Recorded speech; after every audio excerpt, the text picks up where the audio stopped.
The elegant whispers of the exclusive Hudson Bay Club filled the air like expensive perfume, mingling with the scent of aged Scotch and polished mahogany. Crystal chandeliers cast a warm glow over generations of wealth and influence gathering for the annual membership gala. Yet as I surveyed the opulent ballroom, the hand-carved ice sculptures, the string quartet playing softly in the corner, the members in their tailored suits and designer gowns, I felt nothing but a cold emptiness spreading through my chest. My brother Doug's face had drained of all color when he spotted me across the room, his new wife Elsa whispering urgently in his ear. Before we jump back in, tell us where you're tuning in from, and if this story touches you, make sure you're subscribed, because tomorrow I've saved something extra special for you. Marla, Doug said stiffly when I approached, his voice carrying none of the warmth it once held. This is a private event, members and their invited guests only. I was invited, I replied, pulling the embossed invitation from my clutch. By Lucas Whitmore. Elsa's perfectly lined lips curled into something between a smile and a sneer. Lucas invited. You as a courtesy, I'm sure. But really, Marla, you don't belong here. These people aren't… well, they aren't your people, are they? Doug shifted uncomfortably, his eyes darting around the room rather than meeting mine. Several people nearby had stopped their conversations, attention drawn to our uncomfortable exchange. I could feel their curious stares, the silent judgments already forming. I think what Elsa means, Doug added, lowering his voice, is that you might feel more comfortable somewhere else. This club has certain standards. The implication hung in the air between us, sharp and unmistakable. After everything, after all the years, all the sacrifices, all I had done for him, this was how he saw me. As someone who didn't meet the standards, someone who didn't belong. I felt my throat tighten, but no tears came. Instead, a strange calm settled over me as I looked at my brother's face, a face I once knew better than my own, but now seemed to belong to a stranger. You're right, I said finally, my voice steady despite the storm raging inside. I don't belong here, not anymore. I turned and walked away, my heels clicking against the marble floor in perfect rhythm, back straight, head high. What none of them knew, not Doug, not Elsa, not a single soul in that room filled with old money and older prejudices, was that I hadn't come to the Hudson Bay Club that night to fit in or to beg for acceptance. I came because 3 weeks ago, I had purchased it. The story of how I ended up walking out of my brother's life that night didn't begin with an invitation, or even with Elsa. It began much earlier, in the modest 3-bedroom house where Doug and I grew up, children of a hardworking, single father who taught high school mathematics and coached Little League on weekends. We weren't poor, but we weren't wealthy either. We were solidly middle class, with college funds built from overtime hours and family vacations planned around budget motel coupons. What we lacked in luxury, we made up for in closeness. Doug was 4 years older, my protector, my confidant, my hero. When neighborhood kids mocked my secondhand clothes, Doug stood up for me. When I struggled with science projects, he stayed up late helping me. When our father died during my senior year of high school, Doug postponed his own plans to make sure I got through graduation. It's you and me now, Marla, he'd said at the funeral, his arm around my shoulders. We're always going to look out for each other. For years, that promise held. Even as Doug climbed the corporate ladder at Atlantic Capital Partners, becoming the golden boy of New York's financial elite, he never seemed to forget where he came from. Sunday dinners were sacred, holiday traditions maintained. He encouraged me as I built my own path, different from his but no less ambitious. My talent was always in finding potential where others saw nothing. I started small, buying a rundown neighborhood coffee shop with my savings and a small business loan, renovating it myself on weekends, transforming it into a community hub that eventually sold for triple my investment. Then came a struggling boutique hotel, then a historic apartment building facing demolition. I didn't have Doug's Ivy League credentials or his corner office, but I had instinct, grit, and a genuine love for breathing new life into forgotten spaces. When Doug met Elsa Margaret Harrington at a charity gala 3 years ago, something shifted. Elsa came from the kind of family whose name appeared on buildings and hospital wings. She moved through the world with the easy confidence of someone who had never been told no, whose path had been cleared long before she took her first steps. First time we met, at an overpriced restaurant I couldn't afford but Doug insisted on. Her eyes assessed me like I was property with questionable value. Real estate development, she'd said when Doug proudly explained my latest project. How enterprising, though I imagine it must be difficult without proper connections. Her smile never reached her eyes. My father always says, it's not what you know, but who you know that matters in business. Doug laughed a little too loudly. Marla's always been the scrappy one, doing things her own way. I noticed he didn't defend me. Didn't mention that my scrappy approach had resulted in 3 successful business sales and a growing reputation in Brooklyn's redevelopment circles. I let it go. New relationships required adjustment, I told myself. Doug would find his balance. He didn't. As months passed, our Sunday dinners became monthly brunches. His calls grew shorter, filled with stories about the exclusive world he was entering through Elsa, the clubs, the Hamptons weekends, the private jet excursions.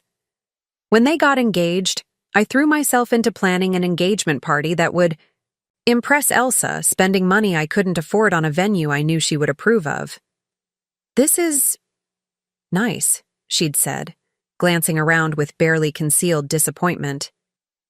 Very creative, considering your budget constraints. That night, I overheard her telling friends, Doug's done remarkably well for someone from his background. Of course, there are still some rough edges to smooth out. Family ties can be so complicated. I was the complicated family tie. The rough edge that needed smoothing. The reminder of a background Doug was increasingly eager to forget. Still, I persisted. I attended their events when invited, bought clothes I couldn't afford to avoid embarrassing them, smiled through Elsa's backhanded compliments and Doug's growing detachment. I kept telling myself it was just a phase, that the brother who had once been my whole world would remember who he was, who we were together. Until the night of the Hudson Bay Club Gala, the night when the distance between us finally became too vast to ignore, too painful to pretend away. The night I realized that sometimes the only way forward is to walk away. 3 months before the Hudson Bay Club Gala, I stood in the small office of my latest acquisition, a dilapidated Art Deco building in Brooklyn that most developers had written off as a lost cause. The windows were grimy, the floorboards creaked ominously, and pigeons had claimed the upper floors as their personal domain. But beneath the decades of neglect, I could see the bones of something magnificent waiting to be uncovered. You're absolutely insane, Marla, said Fran, my business partner and closest friend since college. She poked dubiously at a peeling section of wallpaper, grimacing when it revealed a patch of mold underneath. This place will bankrupt you. It's got potential, I insisted, running my hand along the ornate crown molding that somehow survived years of water damage. And the price was right. Because it's a money pit. Fran threw her hands up. We just finished the Williamsburg project. We should be taking a breath, not diving into whatever this disaster is. She wasn't wrong to be concerned. The Williamsburg conversion, turning an abandoned factory into luxury lofts, had stretched our resources thin. This new project was a risk, even by my standards. But something about the building called to me. Maybe it was the grand staircase with its wrought iron railings, or the lobby ceiling with its faded celestial mural. Or maybe it was simply that everyone else had given up on it. Preparing and narrating this story took us a lot of time, so if you are enjoying it, subscribe to our channel. It means a lot to us. Now back to the story. I had always been drawn to the forgotten, the overlooked, the things, and people, others dismissed. Trust me, I told Fran. 6 months from now, this place will be the crown jewel of our portfolio. My phone buzzed with a text from Doug. Need your RSVP for the charity dinner next week. Elsa's father will be there. Important connections for you. I smiled at the screen. Despite the growing distance between us, Doug still occasionally tried to include me in his world, to help me network with people he thought could advance my career. He never quite understood that I had built my business through sweat equity and careful research, not cocktail party connections. That the golden boy? Fran asked, peering over my shoulder. She had met Doug several times and found him offensively charming. Her words for someone whose charisma felt practiced rather than genuine. He wants me at some charity thing, probably another $5,000 a plate dinner where they serve microscopic portions. Are you going? I hesitated. The last event had been excruciating. 4 hours of veiled condescension from Elsa's friends, Doug too busy schmoozing to notice, and me in a dress that cost a month's rent but still somehow marked me as an outsider. I should, I finally replied. It's important to him. Fran gave me a look I knew too well, part concern, part exasperation. When did important to him start trumping healthy for you? I didn't have a good answer. The truth was, I kept showing up because I was afraid if I stopped, the remaining threads connecting me to my brother would finally snap. I kept believing that the Doug I knew, the one who taught me to ride a bike, who held my hand through our father's funeral, who promised we'd always have each other's backs, was still in there somewhere, beneath the expensive suits and practiced, "Smile," I texted back. "I'll be there." The week that followed was a blur of contractor meetings, permit applications, and financial juggling to make the numbers work on the Brooklyn project. I barely had time to pick up my dress from the tailor before the night of the charity dinner. The venue was the grand ballroom at the Pierre, all crystal chandeliers and gold accents. Doug waved me over to a table near the front where he sat, with Elsa, her parents, and several couples I didn't recognize. "Marla, you remember the Harringtons?" Doug said, gesturing to Elsa's parents. Mr. Harrington gave a curt nod without meeting my eyes. Mrs. Harrington's smile was polite but vacant, the kind reserved for waitstaff or distant acquaintances you hope not to engage with. "And this is Trey Caldwell," Doug continued, indicating a silver-haired man with a ruddy complexion. "Trey's the chairman of the Hudson Bay Club. I've been telling him about your projects." The slight pause before projects was subtle, but unmistakable. It hung in the air like a question mark. "Small-scale renovations, isn't it?" Trey asked, his tone suggesting he was talking about a hobby rather than my career. "Property redevelopment and historic preservation," I corrected. "My team just completed a mixed-use conversion in Williamsburg that's been featured in Architectural Digest." "How enterprising," Mrs. Harrington murmured, in exactly the same tone Elsa often used.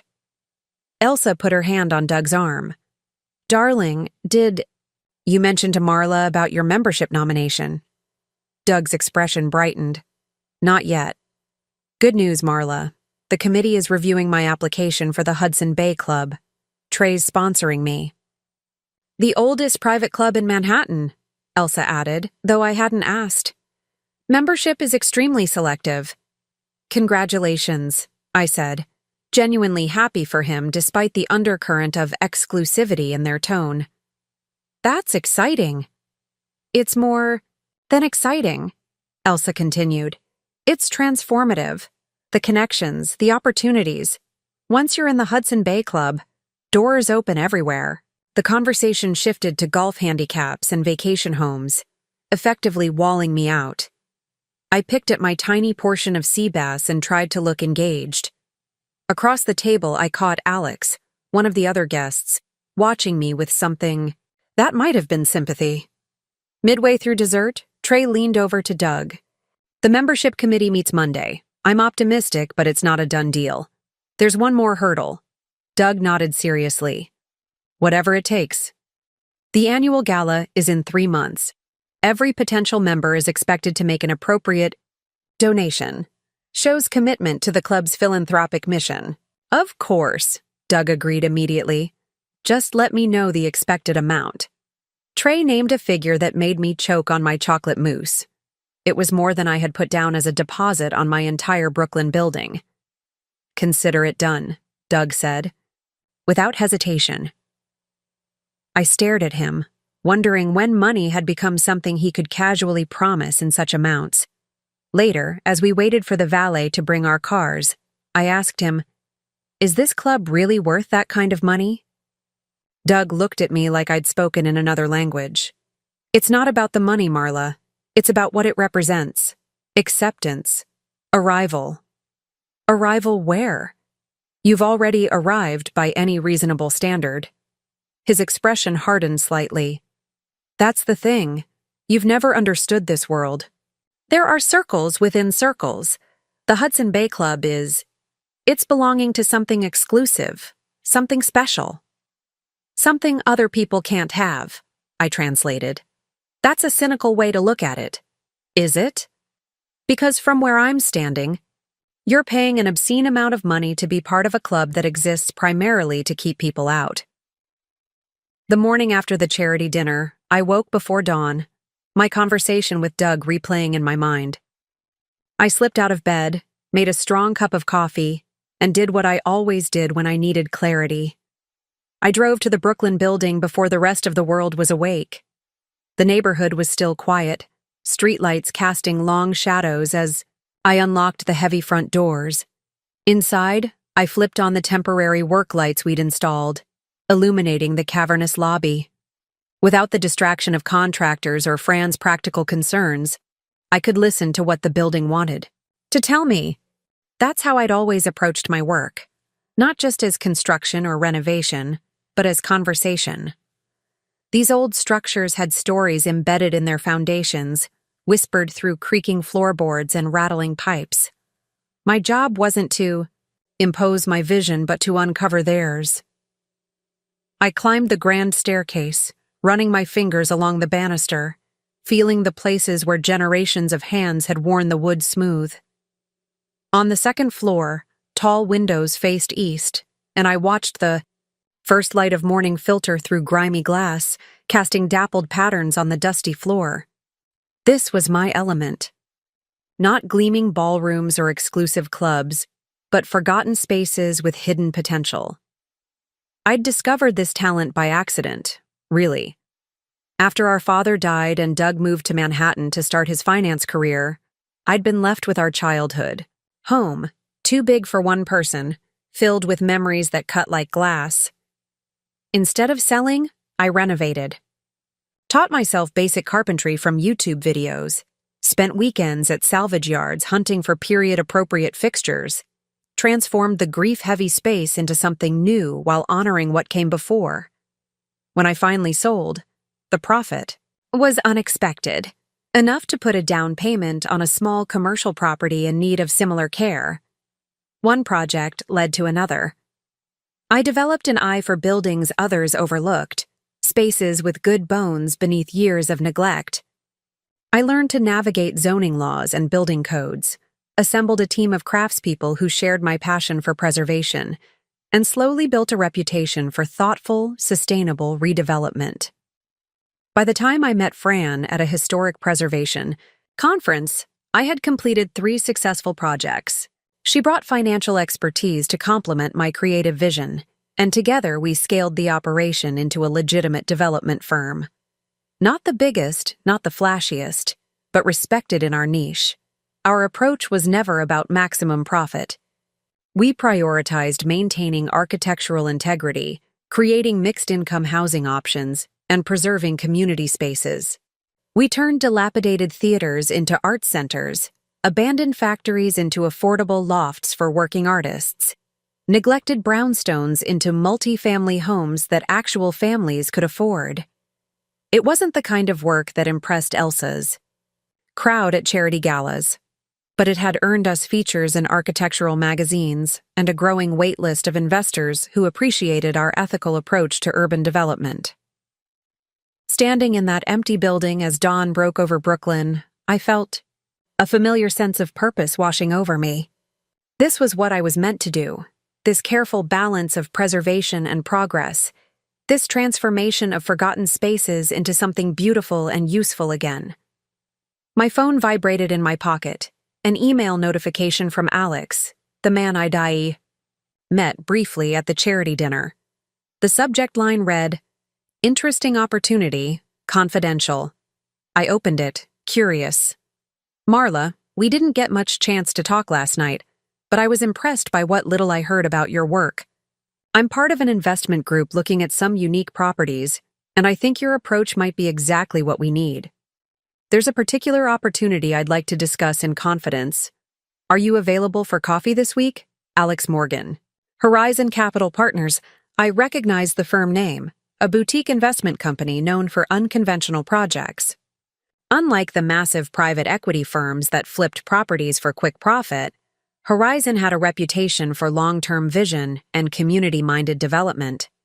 I replied immediately, suggesting a coffee shop near my office for later that day. Mid-morning, the building was alive with activity, contractors measuring and marking, an environmental team testing for asbestos, Fran pacing the lobby with her phone pressed to her ear, negotiating with potential retail tenants for the ground floor. The structural engineer's report came back, she announced when she finished her call. Foundation's solid, but the roof is worse than we thought. Another 100,000 minimum. I winced. Our budget was already stretched thin. We'll figure it out, I said. Maybe scale back the finishes on the upper floors or phase the roof repair. Fran gave me a skeptical look. Or we could accept that developer's offer. They called again this morning, added another $1 million to their bid.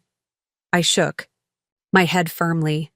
They'll gut it, throw up cheap partitions, and charge luxury prices for glorified shoeboxes. That's not what this building deserves. Buildings don't have feelings, Marla. Maybe not. But communities do. And this neighborhood doesn't need another soulless luxury conversion that prices out everyone who actually lives here. Fran sighed but didn't argue further. She knew this was a fundamental principle for me. We developed properties, yes, but with respect for their history and the neighborhoods they anchored. It wasn't just business.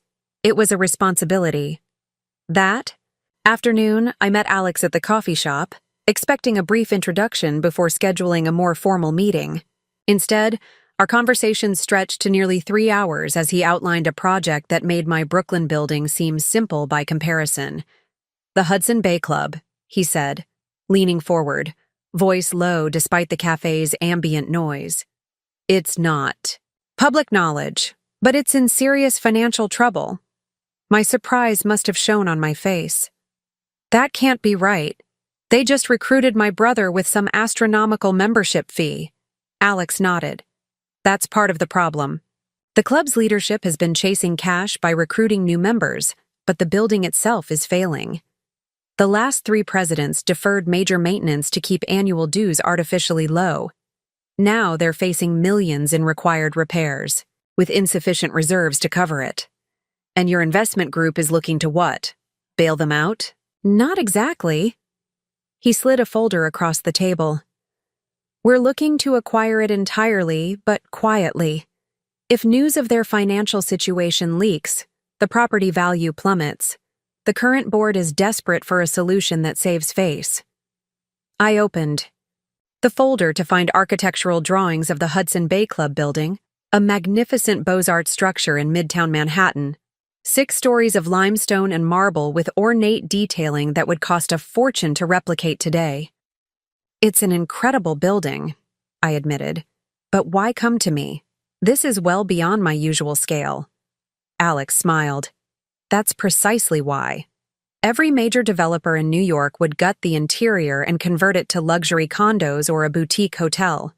But your reputation suggests you'd find a more creative approach, one that might preserve some of the building's heritage while giving it new purpose. I studied the drawings more carefully, mind already racing with possibilities. The grand ballroom, where wealthy members now gathered for exclusive events could become a public concert venue. The reading rooms could house a community library.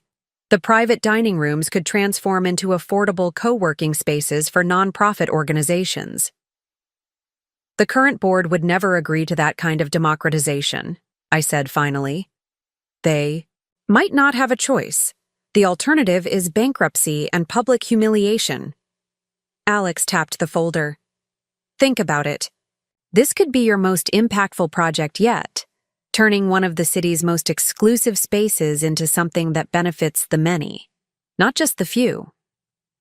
I left our meeting with the folder tucked into my bag, thoughts swirling with equal parts excitement and apprehension. The scope was daunting, the politics complicated, the financial requirements far beyond anything I'd previously managed. And then there was Doug. Pursuing membership in a club I was now considering purchasing and fundamentally transforming. The irony wasn't lost on me. That Sunday, I drove to Doug's Westchester home for our monthly brunch, a tradition that had replaced our weekly dinners after he and Elsa moved from the city to a sprawling colonial with manicured grounds and a 3-car garage. The house was beautiful, certainly, but it always felt more like a showpiece than a home. Too perfect, too curated, too empty of the small messes that indicate actual living. Elsa opened the door in crisp white linen pants and a silk blouse that probably cost more than my monthly mortgage payment. "Marla," she said with practiced warmth. "How lovely." The dining room table was set with delicate china and fresh flowers. Doug was on the terrace, taking a work call despite it being Sunday morning. He waved at me through the French doors but made no move to end his conversation. "Can I help with anything?" I asked, following Elsa to the kitchen where a catering service was quietly arranging platters of smoked salmon and fresh fruit. "Everything's under control," she replied, the subtle implication being that my help wasn't needed or wanted. "Douglas will be finished momentarily. Mimosa?"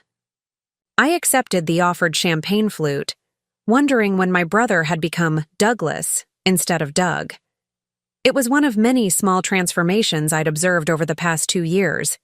The way he'd replaced his warm laugh with a restrained chuckle, how he now checked his watch during conversations as if perpetually needed elsewhere, his newfound habit of name-dropping acquaintances at every opportunity. When he finally joined us, sliding his phone into the pocket of his tailored slacks, his smile was warm but distracted. "Sorry about that. Tokyo Market's opening." "On Sunday?" I asked. "Markets never sleep, especially now that we're expanding the Asia division." He sat at the head of the table while the caterer began serving. "How's your latest project? The Brooklyn thing?" "It's coming along. We found original mosaic floors. Under the lobby carpeting. Probably early 1920s work that's been covered up for decades." Elsa made a polite noise of interest while examining her fruit plate. "Preservation must be so rewarding. All that history." "It is," I said, refusing to rise to whatever subtle barb lurked beneath her tone. "Actually, I might be looking at a new opportunity, something bigger than my usual scale." Doug perked up at this. "Really? What kind of property?" I hesitated, not ready to mention the Hudson Bay Club, a historic building in Manhattan. Significant restoration needs, but incredible potential. "Manhattan proper? That's a step up from Brooklyn," Doug said, his tone suggesting this was a compliment rather than the condescension it actually was. "Do you have the capital for something like that?" "I'm exploring partnership options," I said carefully. "You should talk to Trey," Elsa interjected. "His firm specializes in historic properties. He could be a valuable advisor or investor."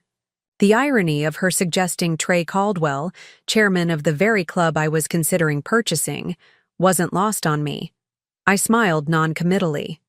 "Speaking of Trey," Doug continued, "we have fantastic news. The membership committee approved my application to the Hudson Bay Club. We're being formally inducted at the annual gala." "That's wonderful," I said, genuinely happy for his excitement despite my mixed feelings about the club itself. Congratulations! It's a tremendous honor, Elsa added, reaching for Doug's hand across the table. Only 3 new members were accepted this year. Trey says it's the most exclusive cohort in decades. Doug turned to me, his expression unusually earnest. I'd really like you to be there, Marla, at the gala. The invitation surprised me. These exclusive events weren't typically where Doug wanted me visible. Are you sure? It sounds very selective. That's why it's important to me, he insisted. This is a significant moment in my life. I want my sister there. Something in his voice, a trace of the old Doug perhaps, made my heart twist. Despite everything, despite the growing distance between us, he was still my brother. And in that moment, he wanted me present for something that mattered to him. Of course I'll be there, I promised. The conversation drifted to other topics: Elsa's charity committee, Doug's upcoming business trip to Singapore, neighborhood gossip about which tech executive had just purchased the property down the road. I contributed where I could, but increasingly felt like a visitor from another planet, observing customs I could mimic, but never truly understand. As brunch concluded, I helped clear the table despite Elsa's insistence that the caterers would handle it. In the kitchen, away from Elsa's monitoring gaze, Doug asked quietly, "Are you really okay? You seem, I don't know, distant today?" The question caught me off guard. It had been months since he'd asked anything about my emotional state. Longer, still, since he'd seemed to notice when something was weighing on me. "I'm fine," I assured him, "just a lot on my mind with work." He nodded, then surprised me by adding, "Dad would be proud of you, you know, what you've built on your own." The unexpected reference to our father, a topic we rarely broached anymore, made my throat tighten. He'd be proud of both of us. I'm not so sure. A shadow crossed Doug's face. Sometimes I wonder what he'd make of all this. He gestured vaguely at the perfect kitchen, the catering staff, the manicured view through the window. For a brief moment, I glimpsed my actual brother beneath the polished exterior, the boy who had played catch with me in our modest backyard, who had helped me with math homework at our scratched kitchen table, who had promised at our father's funeral that we would always look out for each other. "He'd want you to be happy," I said softly. "That's all he ever wanted for us." Doug's phone buzzed again, breaking the moment. He glanced at it and sighed. "I need to take this. I'm sorry." "It's fine," I assured him, though it wasn't. "I should get going anyway." As I drove back to the city, I found myself thinking about the Hudson Bay Club proposal. Alex had emailed additional materials, financial projections, architectural assessments, potential funding structures. The opportunity was compelling, the vision exciting. But now, knowing how much Doug's membership meant to him, I faced a complicated ethical question. If I moved forward with the acquisition, I would inevitably transform the very institution Doug was so proud to join. The exclusivity he valued would be dismantled, replaced by something more accessible, more democratic. Was I willing to undermine something that clearly mattered so much to my brother, even if I believed the transformation served a greater good? By the time I reached my apartment, I had my answer. The Hudson Bay Club represented everything I stood against in my professional life. Spaces designed to exclude, resources hoarded rather than shared, history preserved only for those who could afford the price of admission. If the choice was between my principles and Doug's social aspirations, I knew where I had to stand. I called Alex and told him I was interested in pursuing the acquisition, but with one condition: absolute confidentiality, until the deal was finalized. No one, especially not current club members or those awaiting induction, could know what was coming. "That's already our plan," Alex assured me. "The current board is equally motivated to keep this quiet. If members get wind of the financial Troubles? There could be a mass exodus that tanks the property value overnight. Then I'm in, I said, making a decision that would irrevocably alter my relationship with my brother, though I didn't yet realize just how completely. 2 weeks after agreeing to pursue the Hudson Bay Club acquisition, I found myself sitting in a sleek conference room at Horizon Capital Partners, surrounded by financial projections and property assessments. The investment team Alex had assembled was impressive, a mix of real estate veterans, preservation specialists, and community development experts who shared my vision for transforming exclusive spaces into public resources. "The numbers work," declared the chief financial analyst, a sharp-eyed woman named Margaret who had spent the morning dissecting the club's financial statements. "They're asset-rich but cash-poor. Years of deferred maintenance have created a ticking time bomb. The board knows it, but they've been hiding it from the membership." Alex nodded grimly. "Their limestone facade needs complete restoration, approximately $8 million. The roof requires another $3 million. Plumbing, electrical, HVAC, all original systems that have exceeded their lifespan twice over. And they've been operating at a deficit for the past 5 years," Margaret added, covering shortfalls by selling off their art collection piece by piece and dipping into their endowment principle. Classic case of maintaining appearances at the expense of sustainability. I studied the architectural drawings spread across the table. "What about historical designation? Would that complicate renovation plans?" "The exterior is protected," confirmed the preservation specialist. "But the interior has been significantly altered over the decades, so we have considerable latitude for adaptive reuse inside the building." The meeting continued for hours, diving deep into financial structures, construction timelines, and community engagement strategies. By the end, we had the outline of a plan: form a special purpose entity to acquire the property, secure historic preservation tax credits to offset restoration costs, and phase the transformation to generate revenue even during construction. "The board has tentatively agreed to a confidential exploration period," Alex explained as the meeting concluded. "We'll have 30 days to complete due diligence before making a formal offer. If all goes well, we could close within 3 months. 3 months. Just in time for the annual gala, where Doug would be inducted as a member. The timing wasn't lost on me, but I pushed the thought aside. This was business, not personal. The fact that my brother's social aspirations might be collateral damage was unfortunate, but unavoidable. As I left the Horizon offices, my phone buzzed with a text from Elsa. "Dress fitting for the gala next Tuesday. I've taken the liberty of scheduling you at Bergdorf's. The personal shopper will help you find something suitable." I stared at the message, equal parts annoyed and amused by her presumption, as if I couldn't dress myself appropriately without her intervention.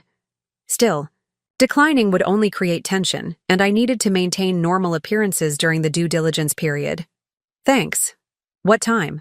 I replied, swallowing my pride. 3 days later, I was standing on a pedestal in Bergdorf Goodman's exclusive personal shopping suite, surrounded by mirrors while a rail-thin stylist named Claude assessed me with clinical detachment. "The gala has a specific aesthetic," he explained, circling me like a fashion predator. "Not just formal, historically informed. The Hudson Bay Club values tradition above all." "I'm familiar with formal events," I assured him, trying not to sound defensive. His arched eyebrow suggested he thought otherwise. "Elsa mentioned you might need comprehensive guidance." Of course she had. Before I could respond, the dressing room door opened, and Elsa herself glided in, immaculate in a camel cashmere coat. "I thought I'd surprise you," she announced, air-kissing my cheek. "Shopping is so much more fun with company." Her unexpected appearance immediately transformed the atmosphere.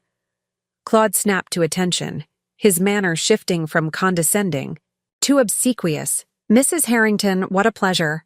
I've pulled several options based on your guidance." Elsa settled onto a velvet sofa, crossing her legs elegantly. Wonderful. Nothing too fashion-forward. The club appreciates classic silhouettes. I bit my tongue as they discussed me as if I weren't present.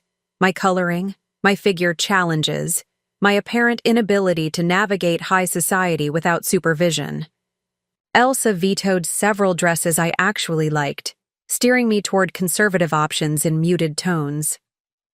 "We want you to blend in," she explained with practiced kindness. "The focus should be on Douglas and the other inductees, not on their guests." "I'm not just a guest," I pointed out. "I'm his sister." "Of course," she conceded, her smile tightening slightly. "All the more reason to ensure you reflect well on him. First impressions at the club are crucial. They establish how people see you forever." As I tried on the 7th dress, an understated navy column that Elsa deemed suitable, she elaborated on the significance of the gala. "It's not just a social event. It's the formal introduction to a network that will define Douglas's future. The people he meets there, the connections he makes, they'll open doors even money can't buy." "It sounds very transactional," I observed. Elsa's laugh was like glass breaking. "That's such a Brooklyn perspective. It's not transactional, it's cultural. These relationships are built on shared values, shared backgrounds, shared understanding of how the world works." "And what happens if you don't share those backgrounds?" I asked, meeting her eyes in the mirror. Her smile remained fixed, but her gaze cooled. "Then you adapt. Douglas understood that from the beginning. It's why he's thrived." The implication hung in the air between us. "Unlike you." "Some might call that reinvention," I suggested. "I call it evolution," she countered smoothly. Douglas recognized opportunities to elevate himself beyond his origins. Not everyone has that vision. I turned away from the mirror, facing her directly. "Those origins include me, you know, his only family." For a moment, genuine surprise flashed across her face, as if this obvious connection had never occurred to her. Then her expression settled back into polite neutrality. "Family is important," she allowed. "But so is progress. Douglas has worked incredibly hard to position himself where he is now. The Hudson Bay Club membership is the culmination of years of careful networking and reputation building." "And a very large check?" I added. Her eyes narrowed fractionally. "The financial component is merely a demonstration of commitment. What matters is acceptance by the existing membership. Do you have any idea how difficult that is? How selective they are?" I thought of the club's crumbling infrastructure hidden behind its imposing facade, its dwindling finances concealed by its aura of exclusivity. The perfect metaphor for the world Elsa inhabited, impressive from the outside, hollow at the core. "I think I'm beginning to understand," I said quietly. She seemed satisfied by this response, mistaking my meaning entirely. "Good. Then you understand. Why this gala is so important to Douglas. Why everything needs to be perfect." After we settled on the navy dress, and matching shoes, clutch, and subtle jewelry that together cost more than 3 months of my mortgage, Elsa insisted on taking me to lunch at the store's restaurant. Over overpriced salads, she shifted to what was clearly her actual agenda. "Douglas mentioned you're considering a Manhattan project," she said, delicately spearing a piece of radicchio. "Something significant." I maintained a neutral expression. "It's still very preliminary." "He worries about you overextending yourself," she continued. "Manhattan development is a different league entirely from Brooklyn renovations." "I'm aware of the differences," I replied evenly. "Of course you are." Her tone was placating. "It's just that Douglas has connections who could guide you. Trey, for instance, has expressed interest in mentoring promising developers. He could introduce you to the right investors, the right architects." "I appreciate the thought," I interrupted, "but I have my own network and my own approach to development that might not align with Trey's vision." Elsa's smile tightened again. I'm only thinking of your best interests, and Douglas's, of course. Now that he's joining the club, his associations will be scrutinized more carefully. Your success reflects on him. And there it was, the real concern. Not my well-being or professional advancement, but how my work might impact Doug's social standing, my projects in Brooklyn, my focus on affordable housing and community spaces, my reputation for prioritizing preservation over profit, all potential embarrassments to the image Doug and Elsa were cultivating. I'll keep that in mind, I said, signaling to the waiter for the check. In the weeks following our shopping expedition, I threw myself into the Hudson Bay Club acquisition with renewed determination. The due diligence process was more complex than any project I'd previously undertaken. Layers of financial records to analyze, structural assessments to review, legal complications to navigate. The club's century-old charter contained restrictive covenants that would need to be carefully addressed in any ownership transition. Meanwhile, Fran managed our Brooklyn renovation, sending daily updates and occasionally pointed reminders that I was stretching myself thin. You can't run two major projects simultaneously, she warned during one of our check-ins. Something will suffer. I've got it under control, I insisted, even as my apartment became a chaotic nest of blueprints, financial projections, and takeout containers. What I didn't have under control was my relationship with Doug. Our text exchanges grew increasingly strained and infrequent. Twice he suggested dinner plans that I had to decline due to late meetings with the Horizon team. When I proposed alternative dates, his responses came days later with vague excuses about work commitments or obligations to Elsa's family. The distance between us expanded into a chasm, seemingly wider each time we interacted. It wasn't just logistics. There was a fundamental tension growing, though Doug couldn't possibly know its true source. 3 weeks before the gala, I received an unexpected call from Trey Caldwell himself. Marla, he boomed through the speaker, his voice carrying the easy confidence of someone accustomed to universal deference. Your brother speaks highly of your development work. I understand you're considering a Manhattan project? My heart stuttered. Had our confidential exploration leaked somehow? I chose my words carefully. I'm always evaluating opportunities, Mr. Caldwell. Trey, please, he corrected smoothly. Listen, I'd like to discuss some possibilities with you. Perhaps over lunch? My club tomorrow at 1? The invitation to the Hudson Bay Club, the very property I was secretly preparing to acquire, carried a surreal irony. Prudence suggested declining, but curiosity won out. What better opportunity? To inspect the property firsthand? I'd be delighted, I responded, adding a note to my calendar while anxiety churned in my stomach. The next day, I arrived at the imposing limestone entrance of the Hudson Bay Club precisely at 1 o'clock. The doorman, a silver-haired man with impeccable posture, examined me with barely concealed skepticism before confirming my appointment. Mr. Caldwell is waiting in the Fitzgerald room, he informed me, summoning a young man in a crisp uniform who led me through the main lobby. Despite having studied the architectural plans extensively, nothing prepared me for the physical reality of the space. Soaring ceilings with elaborate plasterwork. Marble floors worn to a soft luster by a century of expensive shoes. Mahogany paneling that gleamed with the deep patina only time can create. The atmosphere was hushed, reverent, more cathedral than social club, yet my trained eye caught the subtle signs of deterioration beneath the grandeur.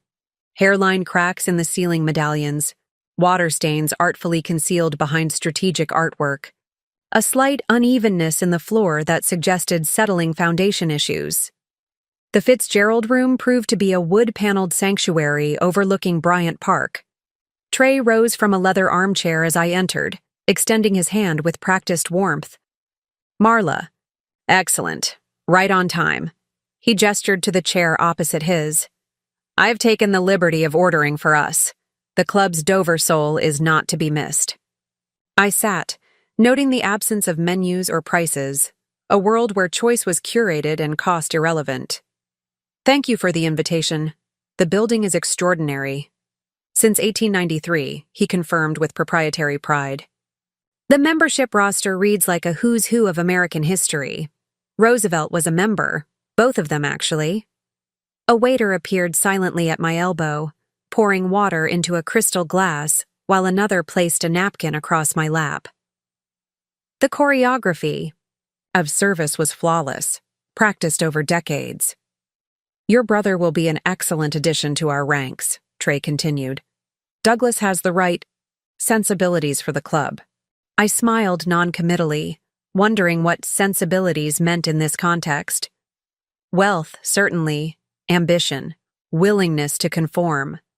Now, about your Manhattan ambitions, he segued smoothly. Elsa mentioned you're exploring opportunities. I admire entrepreneurial spirit, but Manhattan development is a shark tank for newcomers. The right introductions are essential. I appreciate your concern, I replied carefully. But I've been in real estate development for nearly a decade. I understand. The landscape? Trey's smile remained fixed, but his eyes cooled slightly. Brooklyn brownstones and community centers are charming projects, Marla.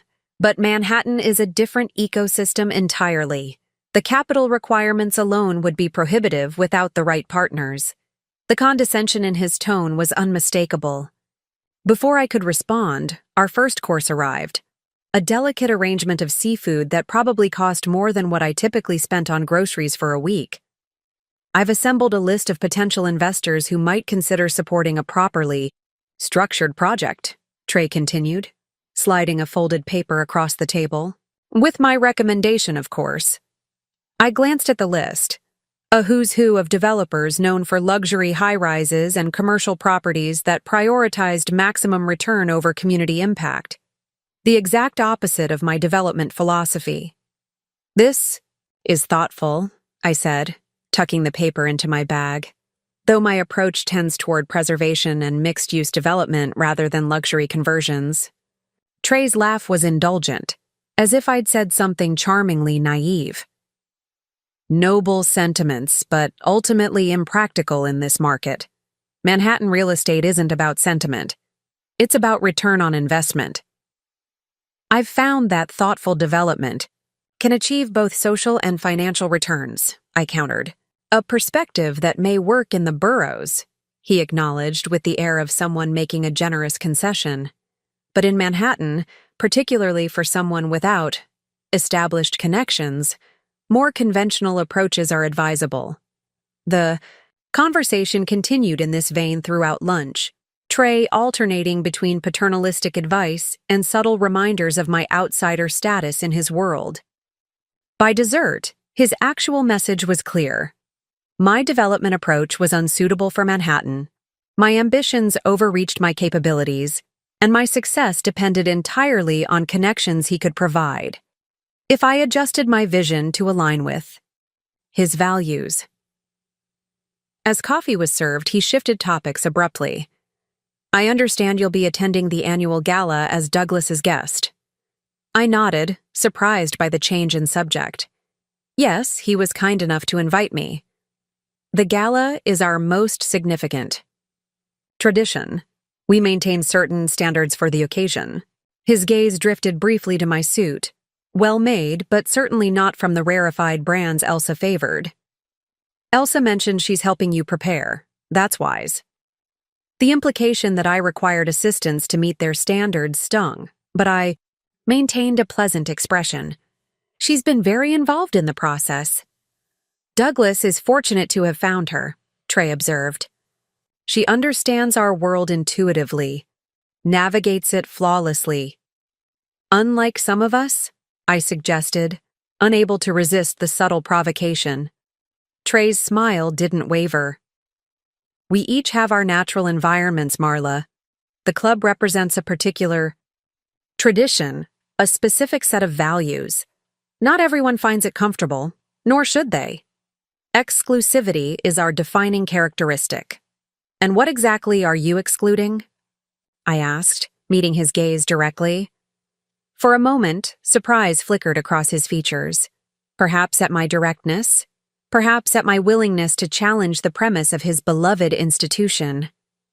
Then his expression settled back into practiced affability, not excluding, curating, preserving a certain approach to life, business, society, maintaining standards in a world increasingly devoid of them.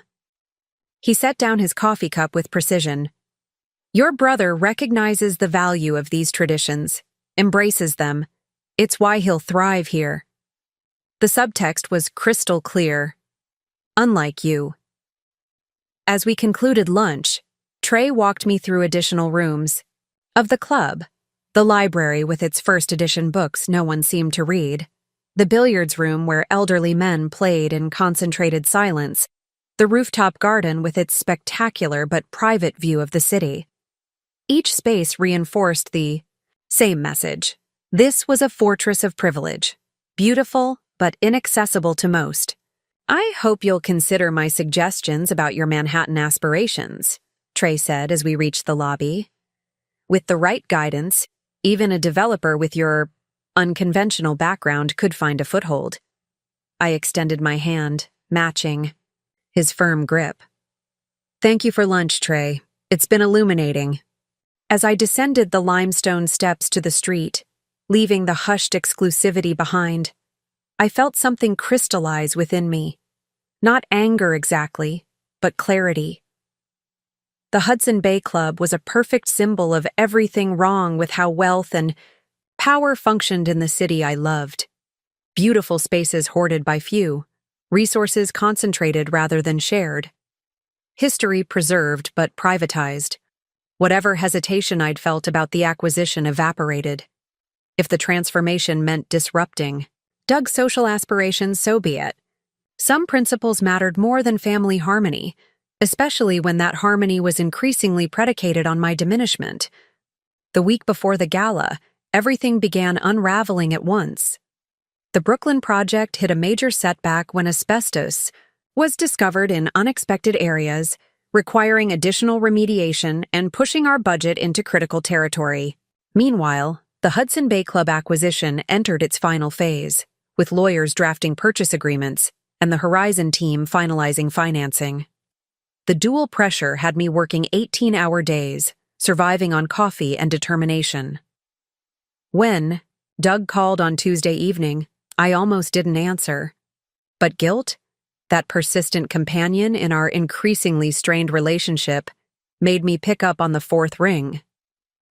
"Hey, stranger," he said, his tone attempting lightness but landing somewhere, closer to accusation. "Beginning to think you'd fallen off the face of the earth." "Sorry," I sighed, rubbing my temples as I stared at the spreadsheets covering my dining table. Work has been overwhelming lately. Too overwhelming for your only brother? Mom would be disappointed. The casual invocation of our mother, dead 15 years now, hit like a low blow. That's not fair, Doug. Neither is being ghosted for weeks. The gala is Saturday. Elsa's been trying to coordinate arrival times with you. I glanced at my phone notifications, seeing 3 missed texts from Elsa that I'd been too busy to address. I've just been swamped with this Brooklyn project. There were complications. There are always complications in your projects, Marla, he interrupted, an edge creeping into his voice. That's the nature of business. But family should still be a priority. The irony of this statement, coming from someone who had gradually deprioritized our relationship over the past 2 years, wasn't lost on me. But exhaustion made me reckless. Like I've been a priority for you since Elsa came into the picture? The words escaped before I could reconsider them. Silence stretched between us, taut and dangerous. "Is that what this is about?" Doug finally asked, his voice cooler now. "You're punishing me because you don't like my wife?" "This isn't about Elsa," I insisted, though we both knew that wasn't entirely true. "It's about how our relationship changed when your priorities shifted." "My priorities expanded," he corrected. "I built a life with someone I love. That doesn't diminish my relationship with you, unless you force that outcome." I closed my eyes, trying to marshal my thoughts. This conversation was veering into territory we'd carefully avoided for years, and my depleted state made me ill-equipped to navigate it diplomatically. "Look, I'm sorry I've been hard to reach," I conceded. "The gala is important to you and I'll be there. Text me the details and I'll make it work." "That's it?" Doug pressed. "We're overdue for a real conversation, Marla. And we'll have it. But right now, I have contractors waiting on decisions that affect whether dozens of people get paid this week. Can we table this until after the gala?" Another silence. This one resigned. "Fine, but we're not letting this go. Something's been off between us for too long." After we hung up, I sat staring at my phone, a familiar guilt settling into my chest. Doug wasn't wrong. Something had been off between us, and it wasn't solely his fault. My resentment of Elsa's influence had created a defensive distance. My judgment of his social climbing had erected barriers. My secret pursuit of the Hudson Bay Club acquisition represented the ultimate betrayal of his trust. For the first time, I confronted the full implications of what I was doing. Within weeks, the club Doug had worked so hard to join, the membership he viewed as the culmination of his social ascent, would be fundamentally transformed. The exclusivity he valued would be dismantled. The traditions he admired would be reimagined, and I would be responsible. I reached for my phone, briefly considering calling Alex to back out of the deal. But the moment passed. The acquisition wasn't just about Doug, or even about my complicated feelings regarding his choices. It was about transforming a space of privilege into something more equitable, more accessible, about preserving architectural heritage while reimagining its purpose for a broader community. My principles against my brother's aspirations. The choice felt impossible, yet I'd already made it. Friday evening, the night before the gala, brought the next crisis. I was at the Brooklyn site, reviewing remediation plans with the environmental team, when Alex called. "We have a problem," he said without preamble. One of the board members leaked information about the acquisition discussions. My stomach dropped. "How bad is it?" "Not catastrophic yet. It's still internal, contained to select club leadership and the membership committee. But the current understanding is incomplete and causing panic. They know there's a buyer, but not our full vision for the space." "So they think it's a typical developer planning to gut the place?" I asked, already seeing the dominoes falling. "Exactly. There's talk of marshaling resources for a competing bid, organizing member opposition. Trey Caldwell is apparently leading the charge. Of course he was. What do? We need to accelerate our timeline. The formal offer goes out Monday morning, before they can organize meaningful resistance, but we should expect the weekend to be turbulent. The implications hit me immediately. The gala is tomorrow night." "I know," Alex acknowledged. "Probably best to maintain distance from the club until this is resolved. Any chance you can skip it?" I closed my eyes, remembering Doug's voice on the phone, his insistence that I be there for this milestone. "Not without raising questions I can't answer yet." "Then be careful. If Caldwell connects you to Horizon or gets wind of your involvement." "I understand. I'll keep a low profile." After hanging up, I leaned against the construction trailer, anxiety churning in my stomach. The timing couldn't be worse. Just as the acquisition reached its most delicate phase, I was expected to spend an evening in the very heart of the institution I was secretly planning to transform, surrounded by people who would view that transformation as an attack on their way of life, including my brother. By Saturday evening, I was a bundle of nerves disguised in expensive navy silk. The dress Elsa had selected hung perfectly. My hair was professionally arranged, my makeup flawless. I looked exactly as she had intended, appropriately elegant, intentionally unmemorable. A suitable sister for a new member, neither embarrassing nor attention-grabbing. Doug and Elsa had arranged for a car service to collect me, another detail ensuring I would arrive exactly as scheduled, neither early enough to wander unsupervised nor late enough to draw notice. The message was clear. My presence was desired but carefully managed. As the car glided toward Midtown, I received a text from Alex. Board emergency meeting in progress. Caldwell rallying opposition. Maintain cover at all costs. My hands trembled slightly as I deleted the message. Whatever was happening behind the scenes at the club, I was now headed directly into its epicenter, carrying secrets that could detonate my brother's social aspirations and possibly our relationship. The car pulled up to the limestone entrance just as Doug and Elsa were arriving in a separate vehicle. Elsa looked stunning in a champagne gown that probably cost more than my car, her hair arranged in an elegant updo that emphasized her swan-like neck. Doug, handsome in his tuxedo, seemed tense but excited, a man on the threshold of achieving something he'd long desired. Right on time, Elsa approved, air-kissing my cheek. The dress is perfect. You look appropriate. From her, this constituted high praise. Doug hugged me tightly, whispering, "Thank you for being here. It means more than you know."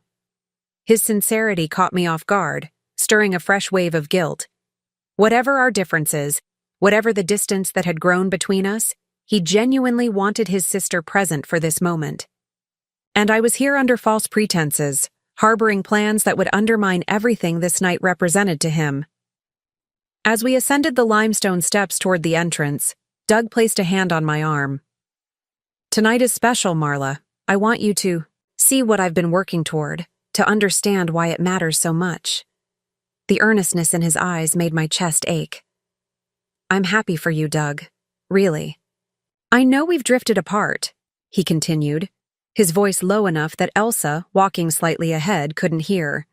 "After tonight, let's fix that. Family is too important." Before I could respond, we reached the top of the steps where Trey Caldwell stood greeting arrivals, his face a mask of cordial hospitality despite whatever turmoil was occurring behind the scenes. "Douglas! Elsa!" he exclaimed warmly. "The hour of celebration has arrived." His gaze shifted to me, and though his smile remained fixed, something cold flickered in his eyes. "And Marla, how nice of you to support your brother on this auspicious occasion."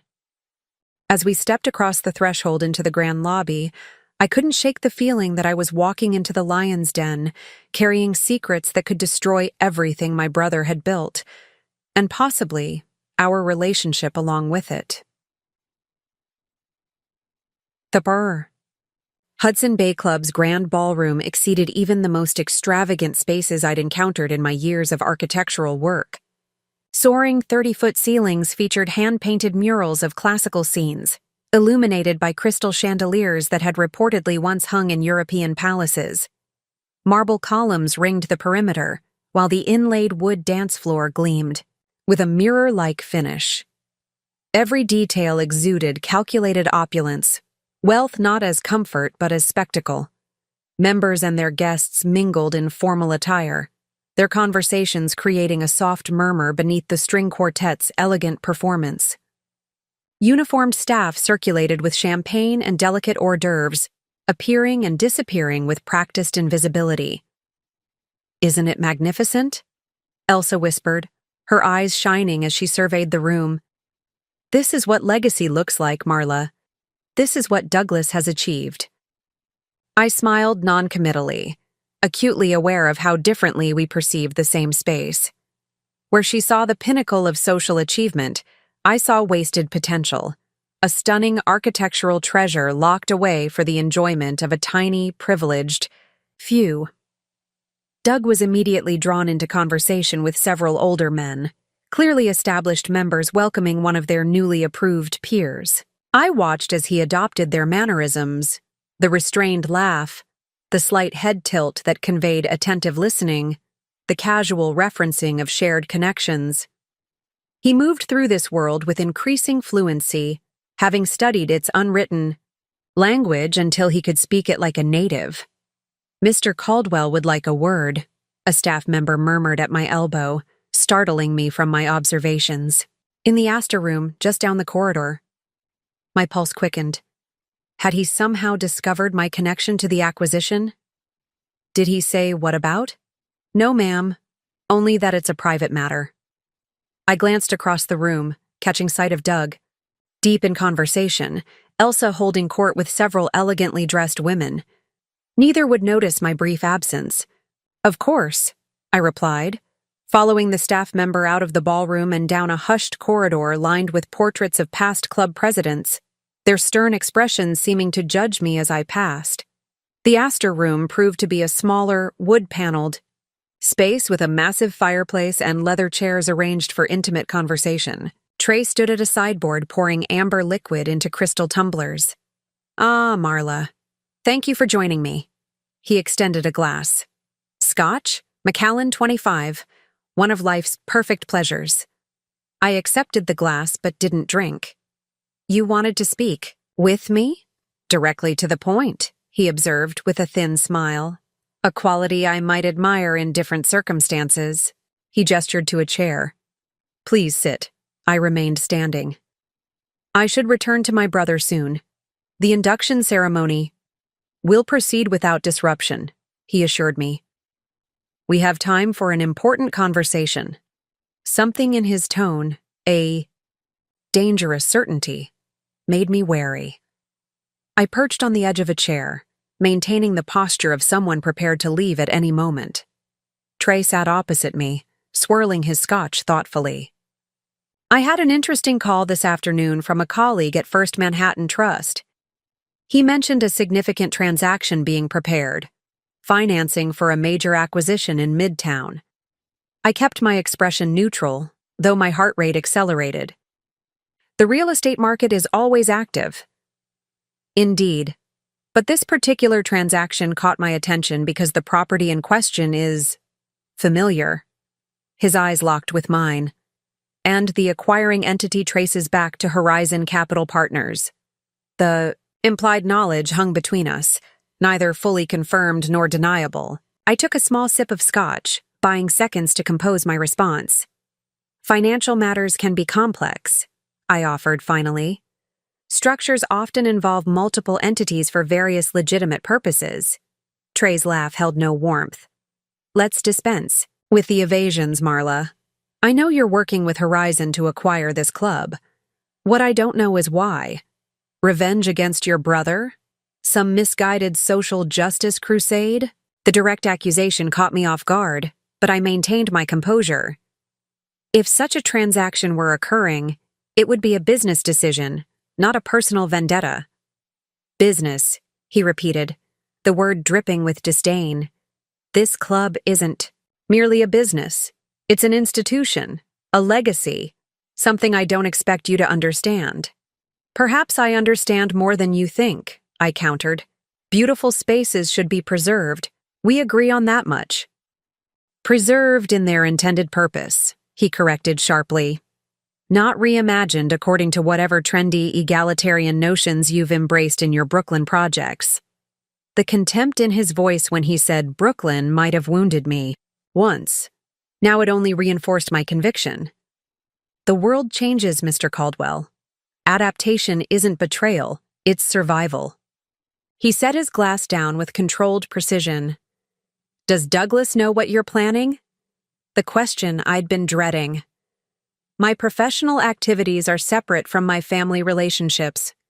How convenient for your conscience, he observed, coldly. While you plot to destroy something your brother has worked years to attain, you hide behind professional discretion. His accusations struck closer to my core insecurities than I wanted to admit. I'm not destroying anything. I'm transforming a failing institution into something sustainable. Failing? His eyebrows rose. An interesting perspective on a club with a 3-year waiting list for membership. A club with crumbling infrastructure, depleted reserves, and significant deferred maintenance, I countered. The limestone facade needs complete restoration. The roof is failing. The electrical systems are dangerously outdated. Trey's expression shifted subtly, surprised that I knew these details, quickly masked by renewed confidence. Temporary challenges. That loyal membership will address, as we have for over a century. By continuing to sell off your art collection piece by piece? By depleting your endowment principal? Those aren't sustainable solutions. His eyes narrowed. You've been quite thorough in your espionage. It's called due diligence, standard in any acquisition. Trey leaned forward, his voice dropping to a dangerous quiet. Let me be perfectly clear, Marla. This acquisition will never happen.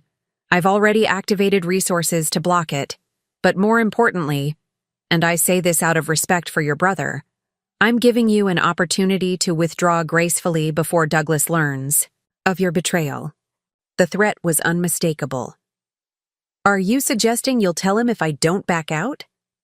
I'm stating it explicitly. Tonight, before he's formally inducted, he'll know exactly what his sister has been planning behind his back. Trey's smile was cold. Imagine that moment, Marla. The public humiliation. The severing of your last family tie. Is that really what you want? The question pierced directly to my deepest fear, losing Doug completely. Despite our differences, despite the growing distance between us, he remained my only family. The thought of his face when he learned what I'd been planning, the shock, the betrayal, the final confirmation that I didn't belong in his world, made my chest constrict painfully. For a moment, I considered conceding. The acquisition wasn't finalized. I could step away, preserve what remained of our relationship, find another project that wouldn't create this impossible conflict. But as I sat in that room, surrounded by the emblems of exclusivity and entrenched privilege, another truth crystallized. This wasn't just about Doug or even about my relationship with him. It was about the fundamental question of who deserved access to beauty, to history, to spaces that shaped the city's identity. It was about whether the architectural treasures of our shared heritage should remain the private domain of a select few or be reimagined for broader benefit. I understand your position, I said finally, setting my untouched scotch aside and rising to my feet. But I think you misunderstand mine. This isn't about destroying something valuable. It's about preserving it in a way that ensures its future. Trey rose as well, towering over me with practiced intimidation. And Douglas, have you considered what this will do to him? To the relationship you claim to value? The question hit like a physical blow, but I held my ground. I've considered everything, including the possibility that sometimes principles must come before personal comfort. Principles, he scoffed. A convenient shield for actions that will devastate your brother. If understanding my motivations matters to you, I continued, moving toward the door, then know this. I believe beautiful spaces like this club deserve to be shared, not hoarded. I believe historic buildings should be preserved but also reimagined for contemporary relevance. And I believe the value of architectural heritage isn't diminished by making it accessible to more than a privileged few. Trey's expression hardened. Naive platitudes that ignore centuries of tradition. Tradition evolves, I countered. Or it dies. As my hand reached the doorknob, Trey delivered his final salvo. You have until the induction ceremony begins. Approximately 40 minutes. Withdraw from the acquisition, or I tell Douglas everything. I paused, turning back to meet his gaze one last time. Do what you feel you must, Mr. Caldwell. So will I. I stepped back into the corridor, my outward composure masking internal turmoil. The ultimatum left no middle ground, no path of compromise. Either I abandoned a project I believed in deeply, betraying my professional principles and personal values, or I proceeded knowing it would likely shatter my relationship with my only brother. As I moved mechanically back toward the grand ballroom, my mind raced through alternatives, searching for some solution that wouldn't require devastating sacrifice. But each path led to the same impossible choice: Doug or my principles, family harmony or professional integrity. The weight of the decision pressed on me like a physical burden. Whatever I chose in the next 40 minutes would irrevocably shape both my future and my relationship with my brother. And the clock was ticking. I didn't return immediately to the grand ballroom. Instead, I found myself wandering through a quiet corridor of the club, past display cases filled with historical artifacts, vintage photographs of founding members, ancient ledgers recording the first membership rolls, silver trophies from long-forgotten tournaments. In another context, I might have appreciated this careful preservation of history. Now it only emphasized the stark choice before me. My phone vibrated in my clutch. A text from Alex. Board meeting concluded.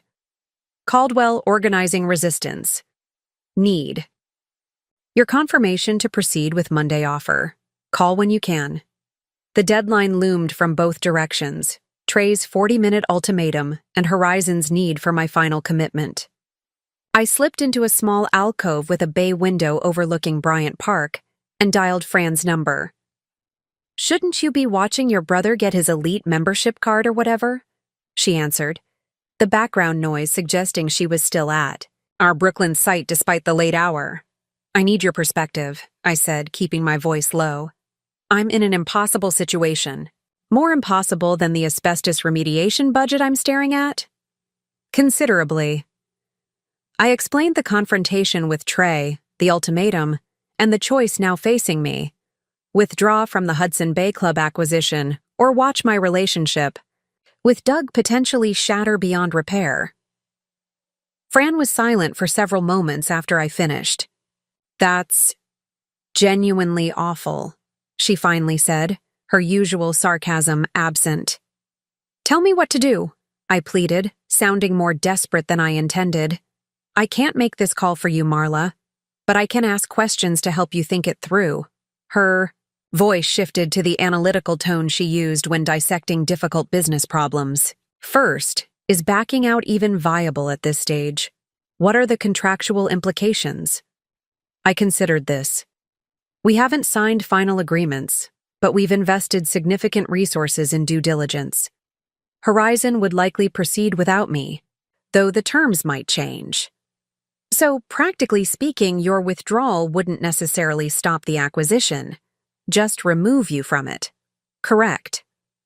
The club's financial situation is too precarious for them to continue indefinitely without intervention. Someone will acquire it eventually. Which means, Fran continued, following the logical thread, your choice isn't really between saving the club or transforming it. It's between being part of the transformation or stepping aside while someone else does it, possibly with less sensitivity to the historical elements you value. This perspective shifted something in my thinking. I hadn't considered that. The club will change regardless. The question is whether I help shape that change. Exactly. Now for the harder question, Doug. If Caldwell tells him about your involvement, is there any chance he'd understand your position? Any chance at all? I closed my eyes, trying to honestly assess my brother's potential reaction. The Doug I grew up with might have. The Doug who exists now, who's invested everything in being accepted by this world. I don't know. Has he ever seen your work up close? Really understood what you do and why it matters? Not in years, I admitted. He knows I renovate buildings, but I don't think he grasps the philosophy behind it, the preservation combined with reimagining, the balance of history and accessibility. So his understanding of your work is as superficial as your understanding of why this club matters to him, Fran observed. The insight struck me forcefully. You think I should talk to him, directly, before Caldwell does. I think hiding things rarely ends well, especially from people you care about. Fran's voice softened. Look, I know how much your principles matter to you, and I respect that. But I also know Doug is your only family. Whatever you decide, make sure you're choosing, with complete awareness of what you might lose. As our call ended, I checked the time.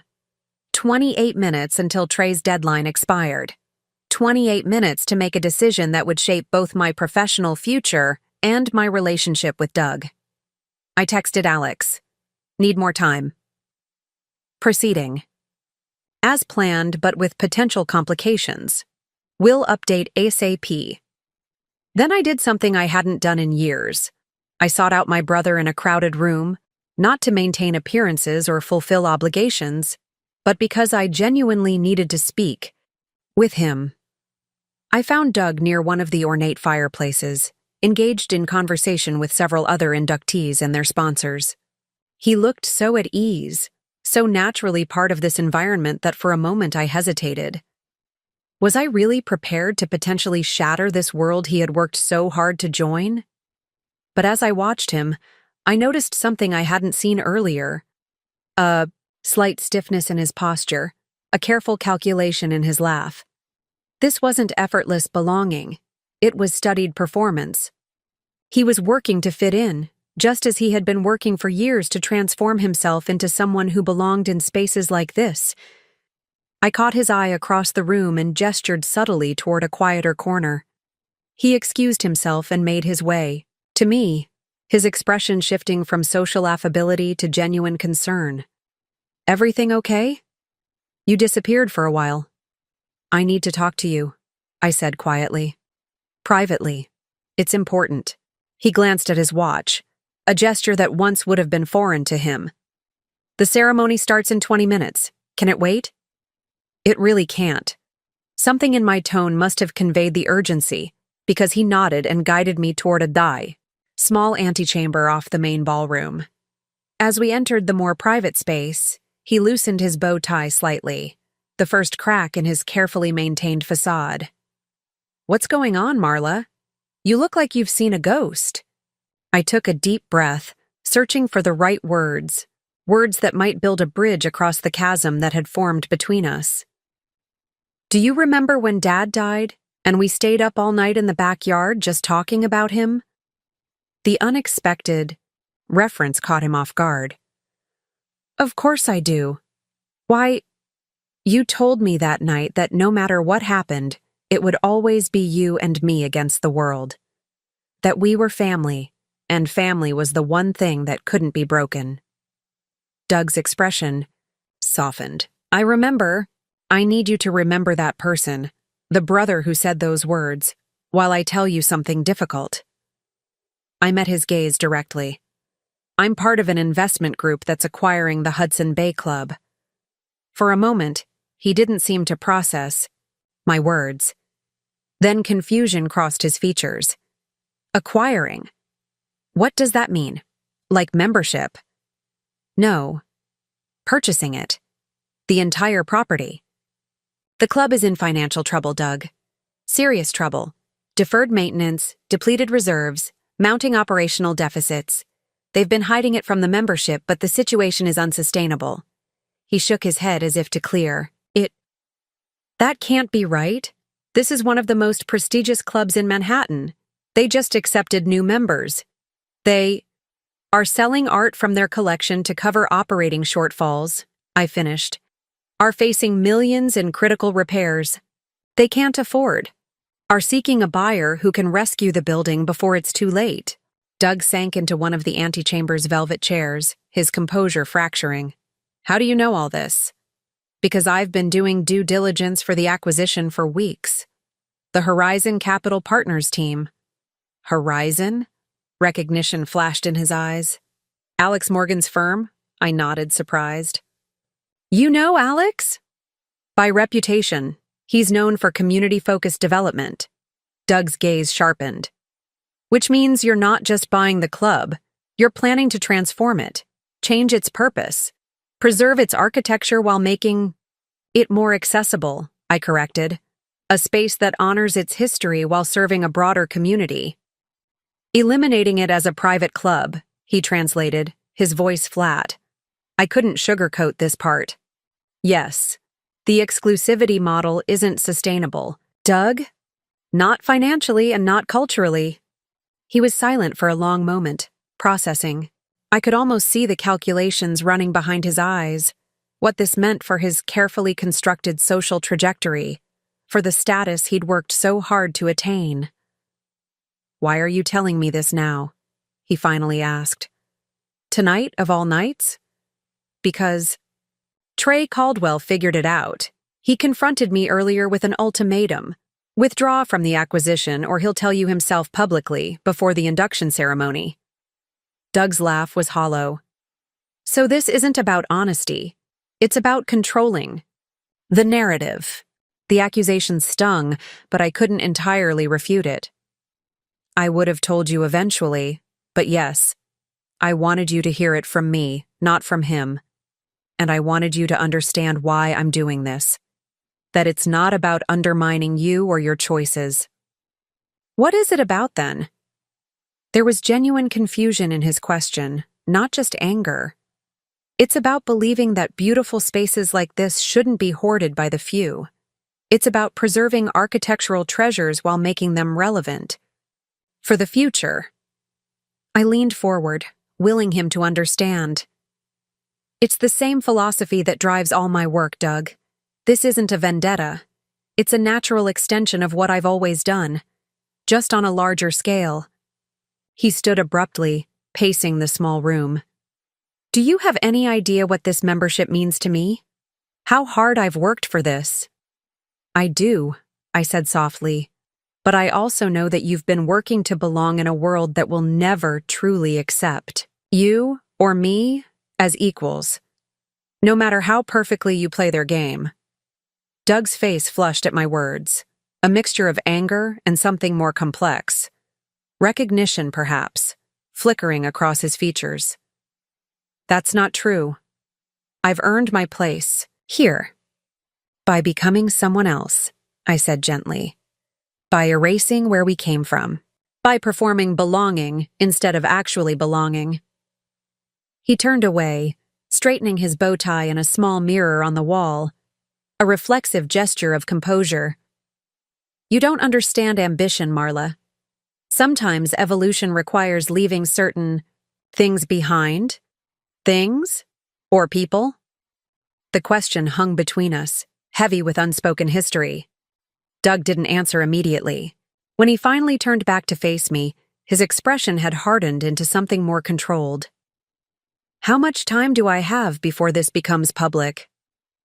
"The formal offer will be submitted Monday morning, but if I don't withdraw from the acquisition, in the next—" I checked my watch. 12 minutes. Trey will announce it during the induction ceremony."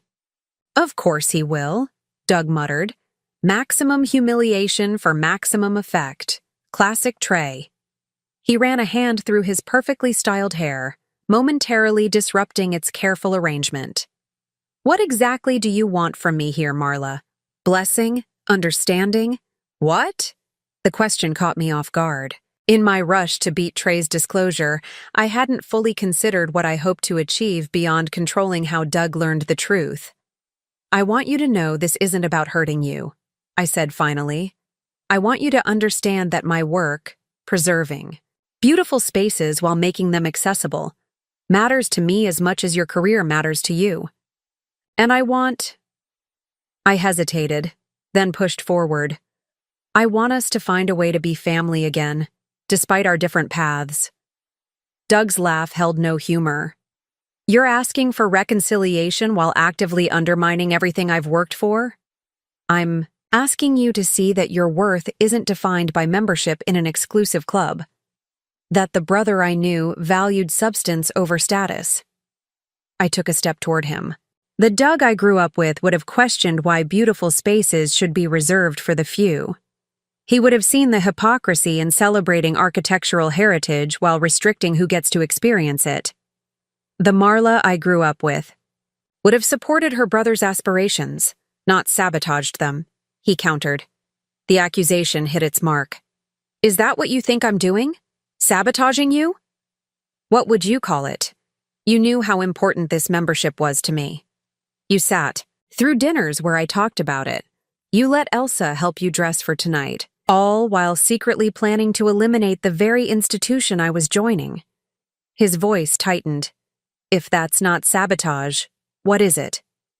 Before I could respond, the door opened and Elsa appeared, elegant as ever, but with an undercurrent of tension. "There you are. Everyone's gathering for the ceremony. Trey is looking for both of you." Her gaze shifted between us, registering the obvious conflict. "What's happening?"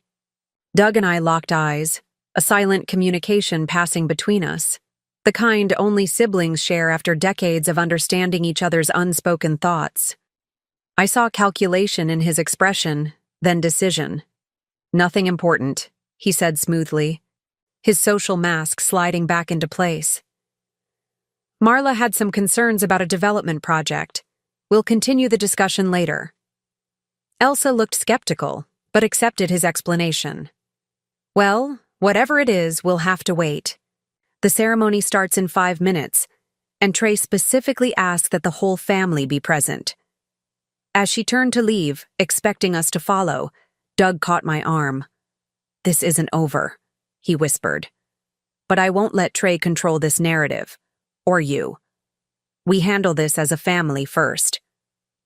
The unexpected solidarity, temporary and fragile as it might be, caught me by surprise. Despite everything, some core of our connection remained, some instinctive circling of wagons against outside threats. We followed Elsa back to the grand ballroom, where members and guests had arranged themselves in a ceremonial formation. The inductees and their sponsors stood at the center, with family members positioned prominently nearby. Trey, wearing an elaborate medallion that presumably signified his authority as chairman, stood before a podium bearing the club's crest. His eyes narrowed slightly when he saw me enter with Doug and Elsa, clearly expecting me to have fled after our confrontation. I met his gaze steadily, offering no reaction to his subtle threats. As the ceremony began, with Trey delivering flowery remarks about tradition and exclusivity that now rang especially hollow, I surreptitiously texted Alex. Proceeding as planned. Prepare for turbulence. The induction ritual itself was elaborate and archaic, new members receiving antique keys to the club, reciting pledges of loyalty to its traditions, signing the leather-bound membership book that had recorded generations of Manhattan's elite. Under different circumstances, I might have found it absurdly theatrical. Now, watching Doug perform each ceremonial step with practiced gravity, I felt only a complex sadness. When Doug's name was called, he stepped forward with Trey as his sponsor. I watched Trey's face carefully as he placed a hand on my brother's shoulder, wondering if he would choose this moment for his threatened revelation. "Douglas Harrington," Trey announced, using the more formal version of my brother's name, another small erasure of his origins. "It is my honor to welcome you to the Hudson Bay Club, an institution that has stood for excellence and tradition for over a century." He paused, his gaze flicking briefly to where I stood. I felt my breath catch, certain this was the moment he would expose my involvement in the acquisition, publicly humiliating Doug and fracturing our relationship beyond repair. But Doug spoke first. "Thank you, Trey," he said, his voice carrying clearly through the hushed room.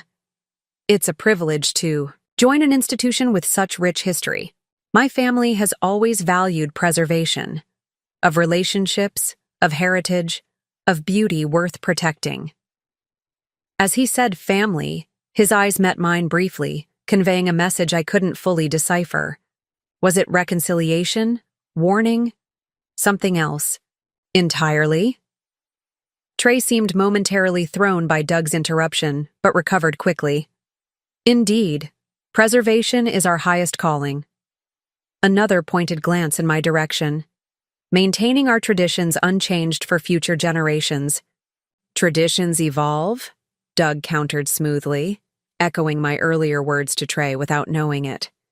"The true test of an institution's strength is how it adapts while honoring its core values." A subtle murmur rippled through the assembled members. This wasn't the typical acceptance speech, brief, deferential, grateful. Doug was challenging the chairman, however politely, during his own induction. Trey's smile tightened. "Well said. Now, if you'll sign the membership book." The ceremony continued without Trey making his threatened revelation.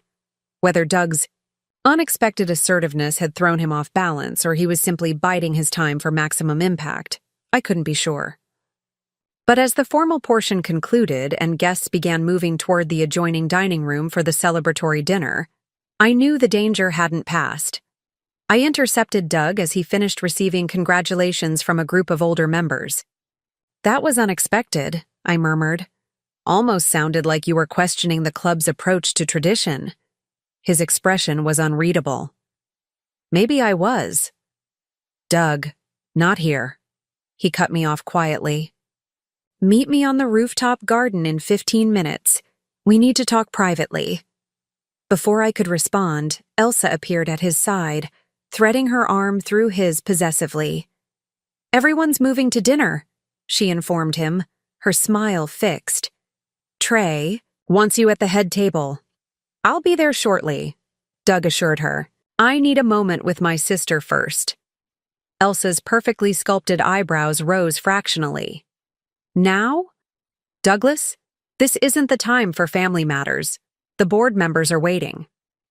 "They can wait a few more minutes," he replied, a firmness in his voice I hadn't heard him use with her before. "This is important." She hesitated, clearly torn between social protocol and the unexpected assertion from her usually acquiescent husband. "Fine," she finally conceded, "but don't be long. Tonight is crucial for your standing." As she glided away, Doug turned back to me. 15 minutes, the rooftop, and Marla." His expression softened momentarily.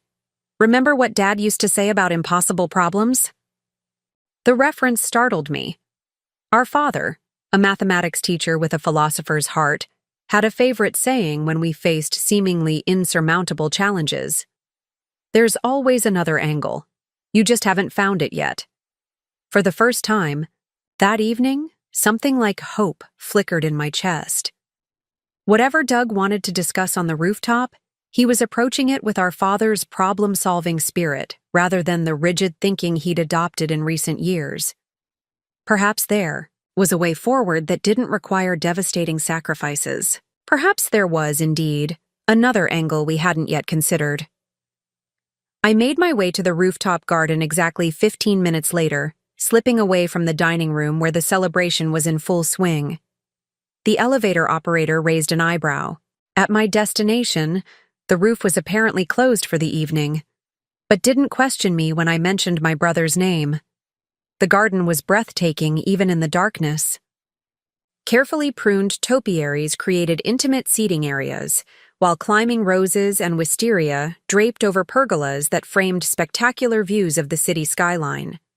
Soft landscape lighting illuminated stone paths, winding between reflecting pools and classical statuary. Like everything else in the Hudson Bay Club, it was beautiful, refined, and completely inaccessible to the general public. Doug stood at the far edge, gazing out at the illuminated spire of the Empire State Building. He'd removed his bow tie and unfastened his top button, small rebellions against the formal perfection the evening demanded. "I used to dream about views like this," he said without turning as I approached. "When we were kids, remember how we'd ride the elevator to the top floor of that department store downtown just to see the city spread out below? Dad would pretend we were shopping, but really, he was giving us a glimpse of something beyond our reach." The memory struck me with unexpected force. Our father, always finding small ways to expand our horizons despite limited means. I remember, he wanted us to believe we belonged anywhere, even in places that seemed beyond our reach. Doug nodded, finally turning to face me.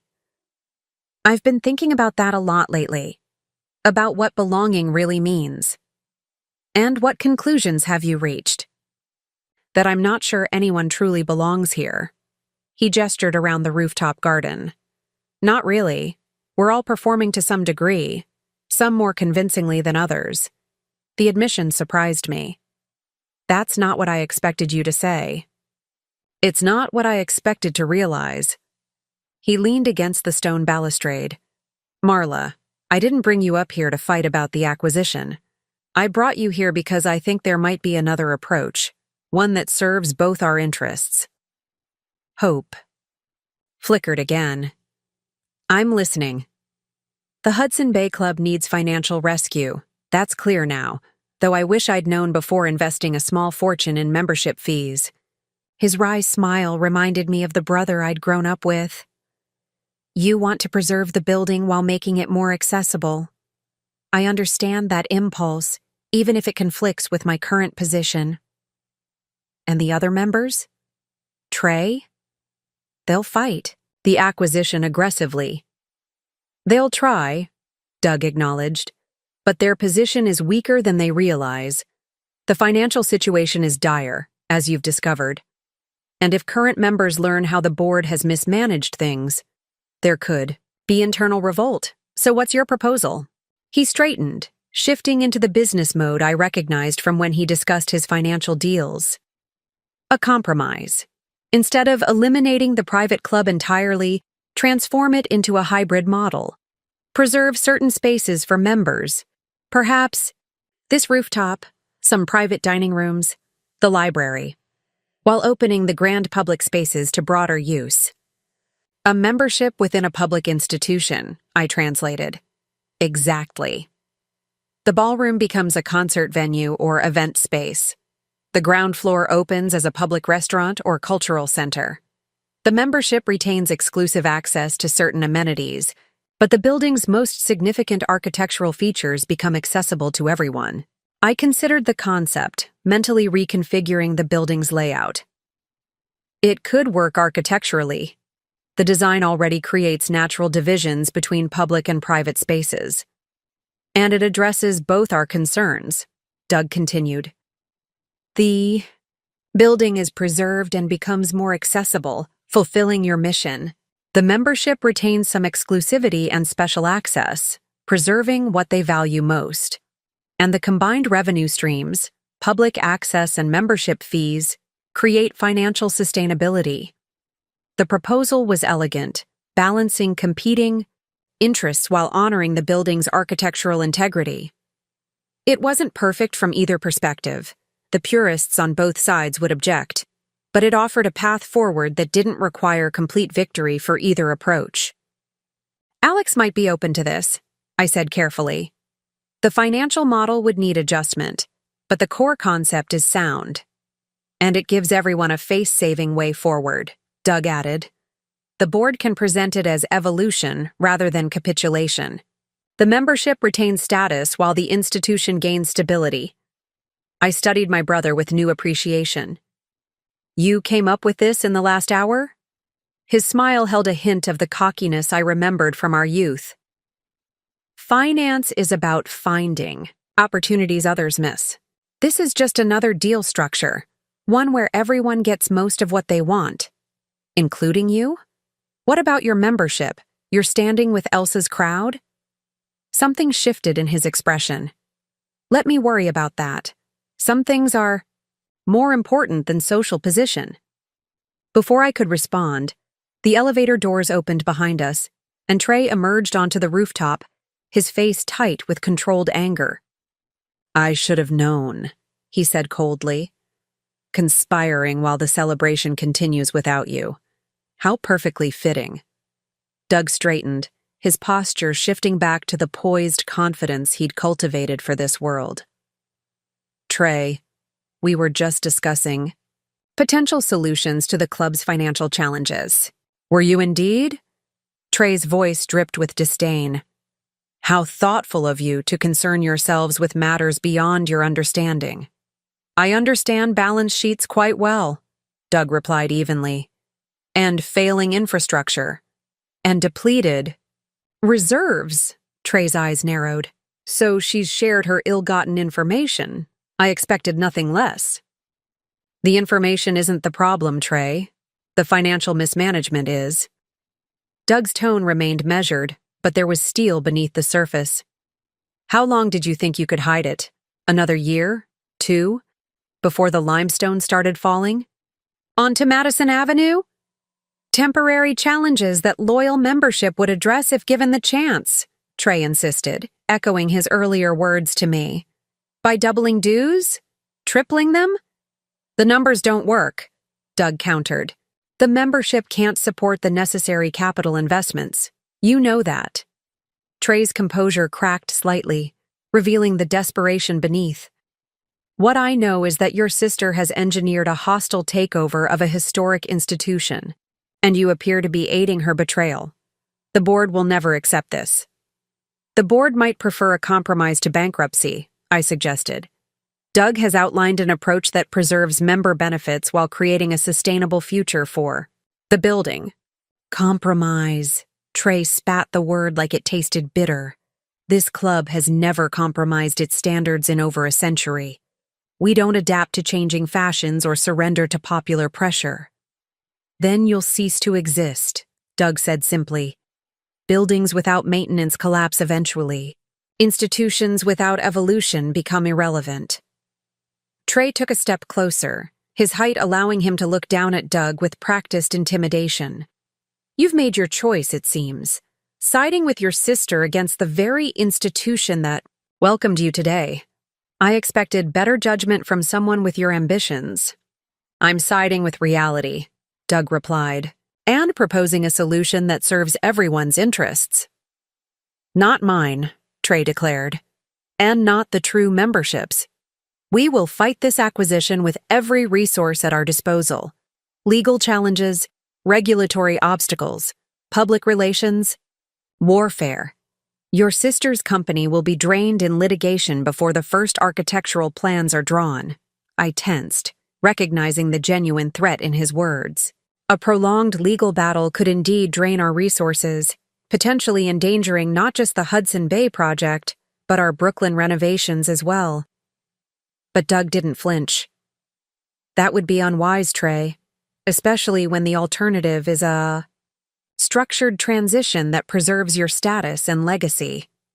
My legacy will not be the chairman who surrendered the Hudson Bay Club to outsiders, Trey retorted. No, Doug agreed, his voice cooling. Your legacy will be the chairman who concealed financial mismanagement until the institution collapsed. Because if you fight this, I will ensure every member knows exactly how the board has jeopardized the club's future through negligence and secrecy. The threat hung in the air between them, a gauntlet thrown in the rarefied atmosphere of the rooftop garden. I watched Trey's expression shift as he recalculated, weighing the personal risk against his institutional loyalty. This isn't over, he finally said, his voice low and dangerous. The membership committee will convene tomorrow to review your induction in light of this development.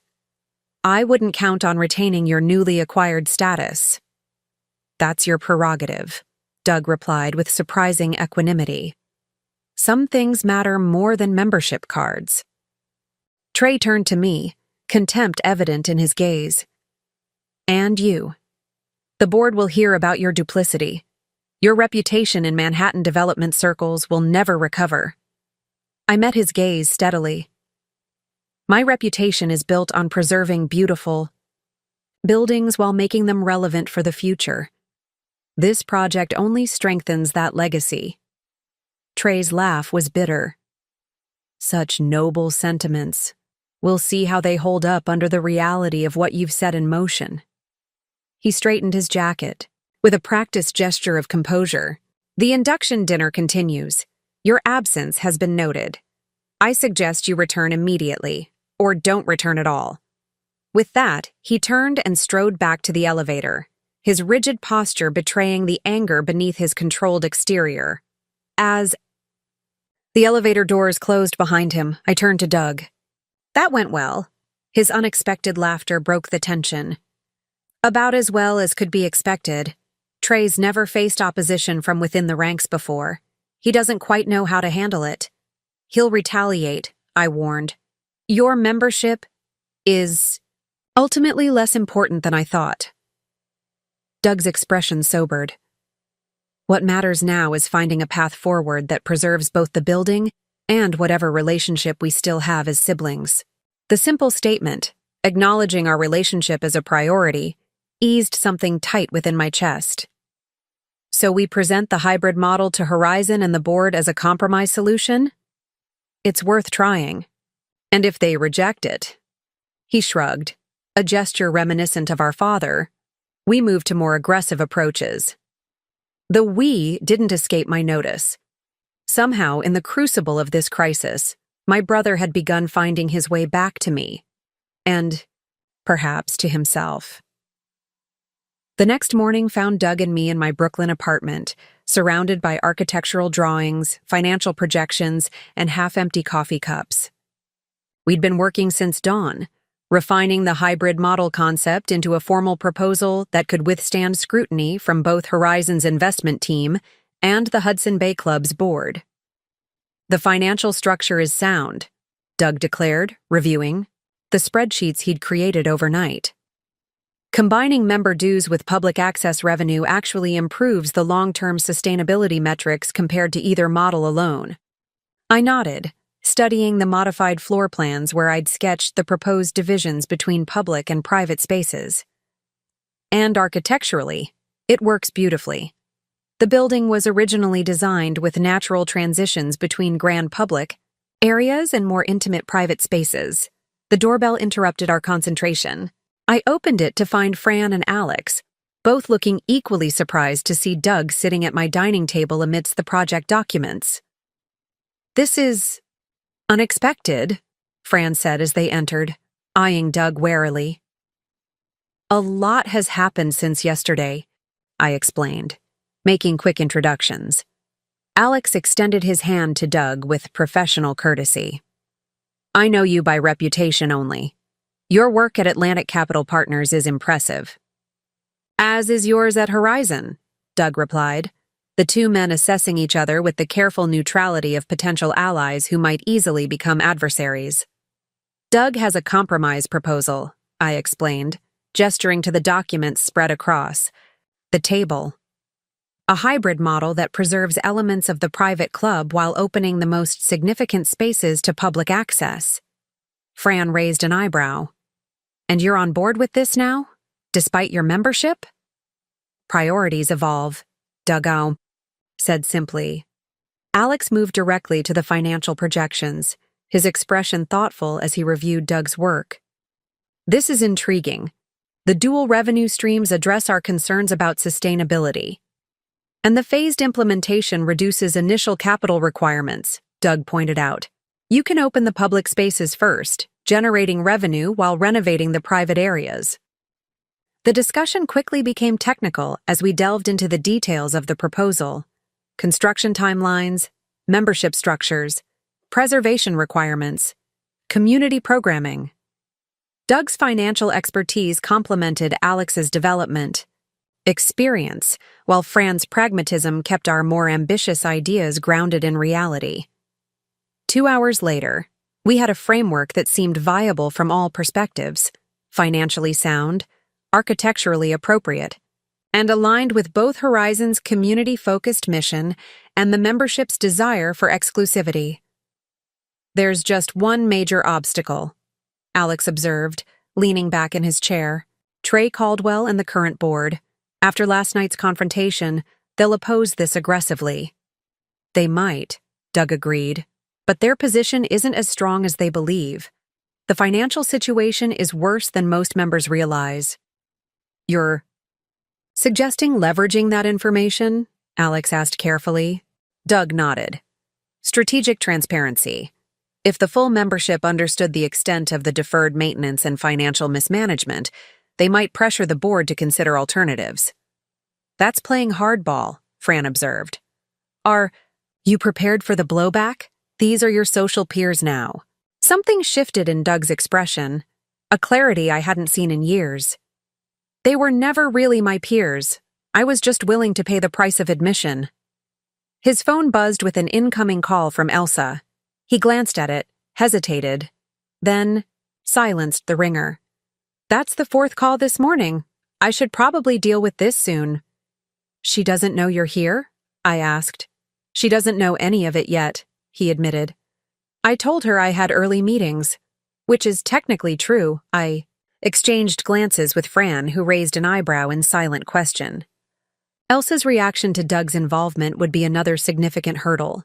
"You'll need to tell her eventually," I pointed out gently. "I know. But first, we need to solidify our approach to the board. He turned to Alex. When is your offer scheduled to be submitted? Tomorrow morning, formally. But we could delay if this hybrid model requires substantial revision to the terms. Doug shook his head. No delay. If anything, we accelerate. The longer this plays out, the more opportunity for opposition to organize. What are you suggesting? Alex asked. A two-pronged approach, Doug explained, shifting into the strategic mode that had made him successful in finance. First, submit. The original offer as planned, your complete acquisition with transformation into a public space. That establishes your position and creates urgency. And second, I prompted, I approach key board members today, not Trey, but the more pragmatic directors, with our hybrid proposal as a potential compromise. Position it as a reasonable alternative that preserves the club's essential character while addressing the financial crisis. Alex nodded slowly, appreciating the strategy. Create pressure with the acquisition offer, then present the hybrid model as the reasonable middle ground. Exactly. Basic negotiation tactics, Doug confirmed. When facing a significant change, people often embrace a compromise they would have rejected outright if presented initially. Will the board even take your call after last night? Fran asked skeptically. Some will. I've built relationships with several directors through my work, and they're business people first. They'll listen to a viable financial solution regardless of personal feelings. I studied my brother with a mixture of admiration and wariness. This was the Doug I remembered, strategic, determined, resourceful, but applied to a cause I hadn't expected him to champion. What about Elsa? I asked, the question unavoidable. Where does she fit in this approach? Doug's expression tightened. That's complicated. Her social standing is deeply tied to the club's traditional model. She won't support this transformation. Easily. That's an understatement, I observed. This directly contradicts everything she values about the institution. I know.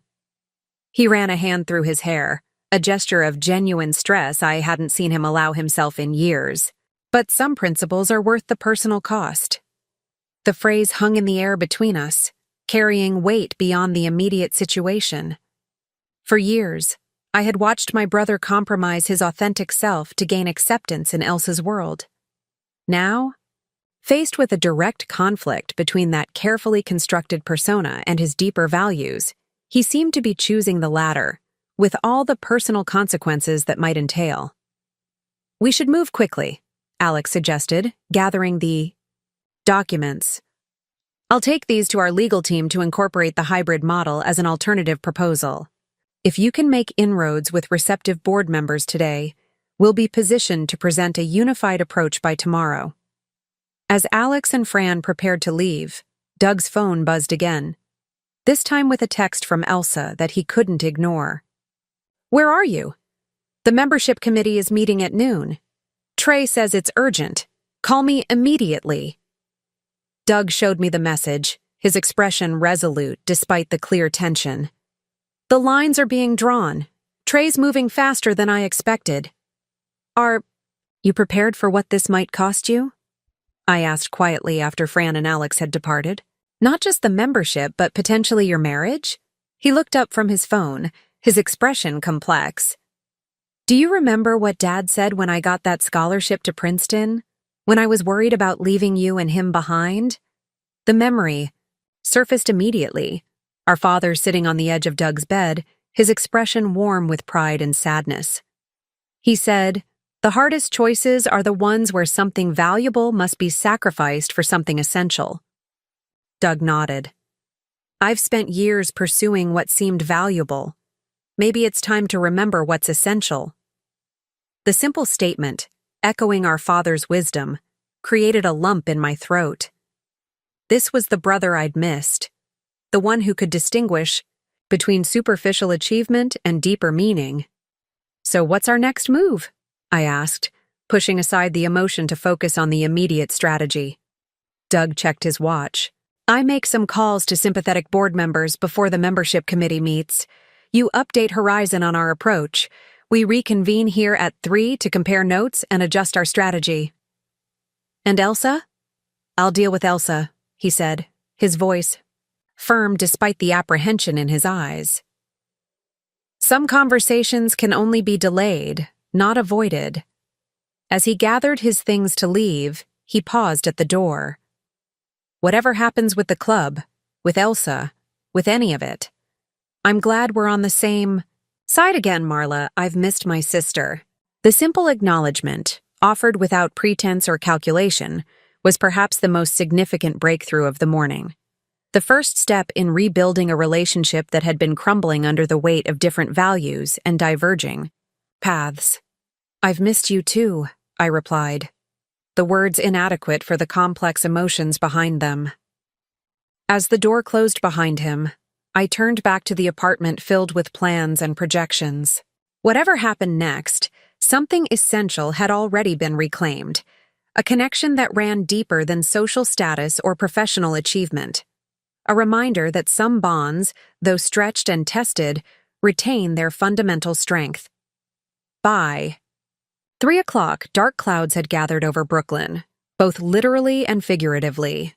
Rain lashed against my apartment windows as I paced the living room, waiting for Doug to return from his meeting with the club's membership committee. The preliminary call with Horizon's legal team had gone well. They were incorporating the EA hybrid model as an alternative proposal, but without Doug's report on the board members' receptiveness, we were operating in the dark. When my buzzer finally sounded, I rushed to let him in. Doug appeared in my doorway, soaked from the rain, his normally immaculate appearance disheveled, his expression grim. That bad? I asked, handing him a towel. Worse. He ran the towel over his hair, which had reverted to its natural waves without the usual styling products, a small detail that made him look more like the brother I remembered. Trey moved faster than anticipated. The membership committee voted to suspend my induction pending review. Can they do that? You were formally inducted last night. Apparently there's a clause about membership obtained under false pretenses. His laugh held no humor. The irony being that the actual false pretenses were on their side, hiding the club's financial situation from prospective members. I guided him to the kitchen table where I'd prepared coffee. What about the board members you contacted? Any traction with the hybrid proposal? Mixed results. 2 directors expressed interest. They recognize the financial reality and see the hybrid model as a potential solution. 3 others defer completely to Trey. The remaining 4 are withholding judgment, waiting to see formal proposals. So not a complete rejection, I observed. No, but Trey has consolidated his position. He's framing this as an existential threat to the club's identity, outsiders with no appreciation for tradition attempting a hostile takeover. And Elsa? I asked carefully. Doug's expression tightened. She's firmly aligned with Trey. When I explained my involvement in the hybrid proposal, He trailed off, staring into his coffee. She what? She gave me an ultimatum. Either I withdraw completely from the Brooklyn scheme, as she calls it, or she'll need to reconsider our future. The pain in his voice was evident despite his attempt at clinical distance. I reached across the table to cover his hand with mine. I'm sorry, Doug. I never wanted this to cost you your marriage. It's not your fault, he sighed. This situation has just brought existing fissures to the surface. Elsa and I have been performing a carefully choreographed dance for years. Me, becoming who she needed me to be. Her shape-shifting me into the perfect husband for her world. It was sustainable as long as no fundamental values were challenged. The frank assessment surprised me. I'd suspected as much, but had never expected Doug to acknowledge it so directly. What happens next? I asked. Trey has called an emergency. Board meeting for 5 o'clock at the club. All major stakeholders will be present. The full board, key committee chairs, legal counsel. Alex has been invited to present Horizon's acquisition offer. And you? I've been summoned as well, Doug. Confirmed. Ostensibly to explain my conflicted position, but really to face a public rebuke. What about me? Should I attend to represent our side of the hybrid proposal? Doug hesitated. Trey specifically excluded you.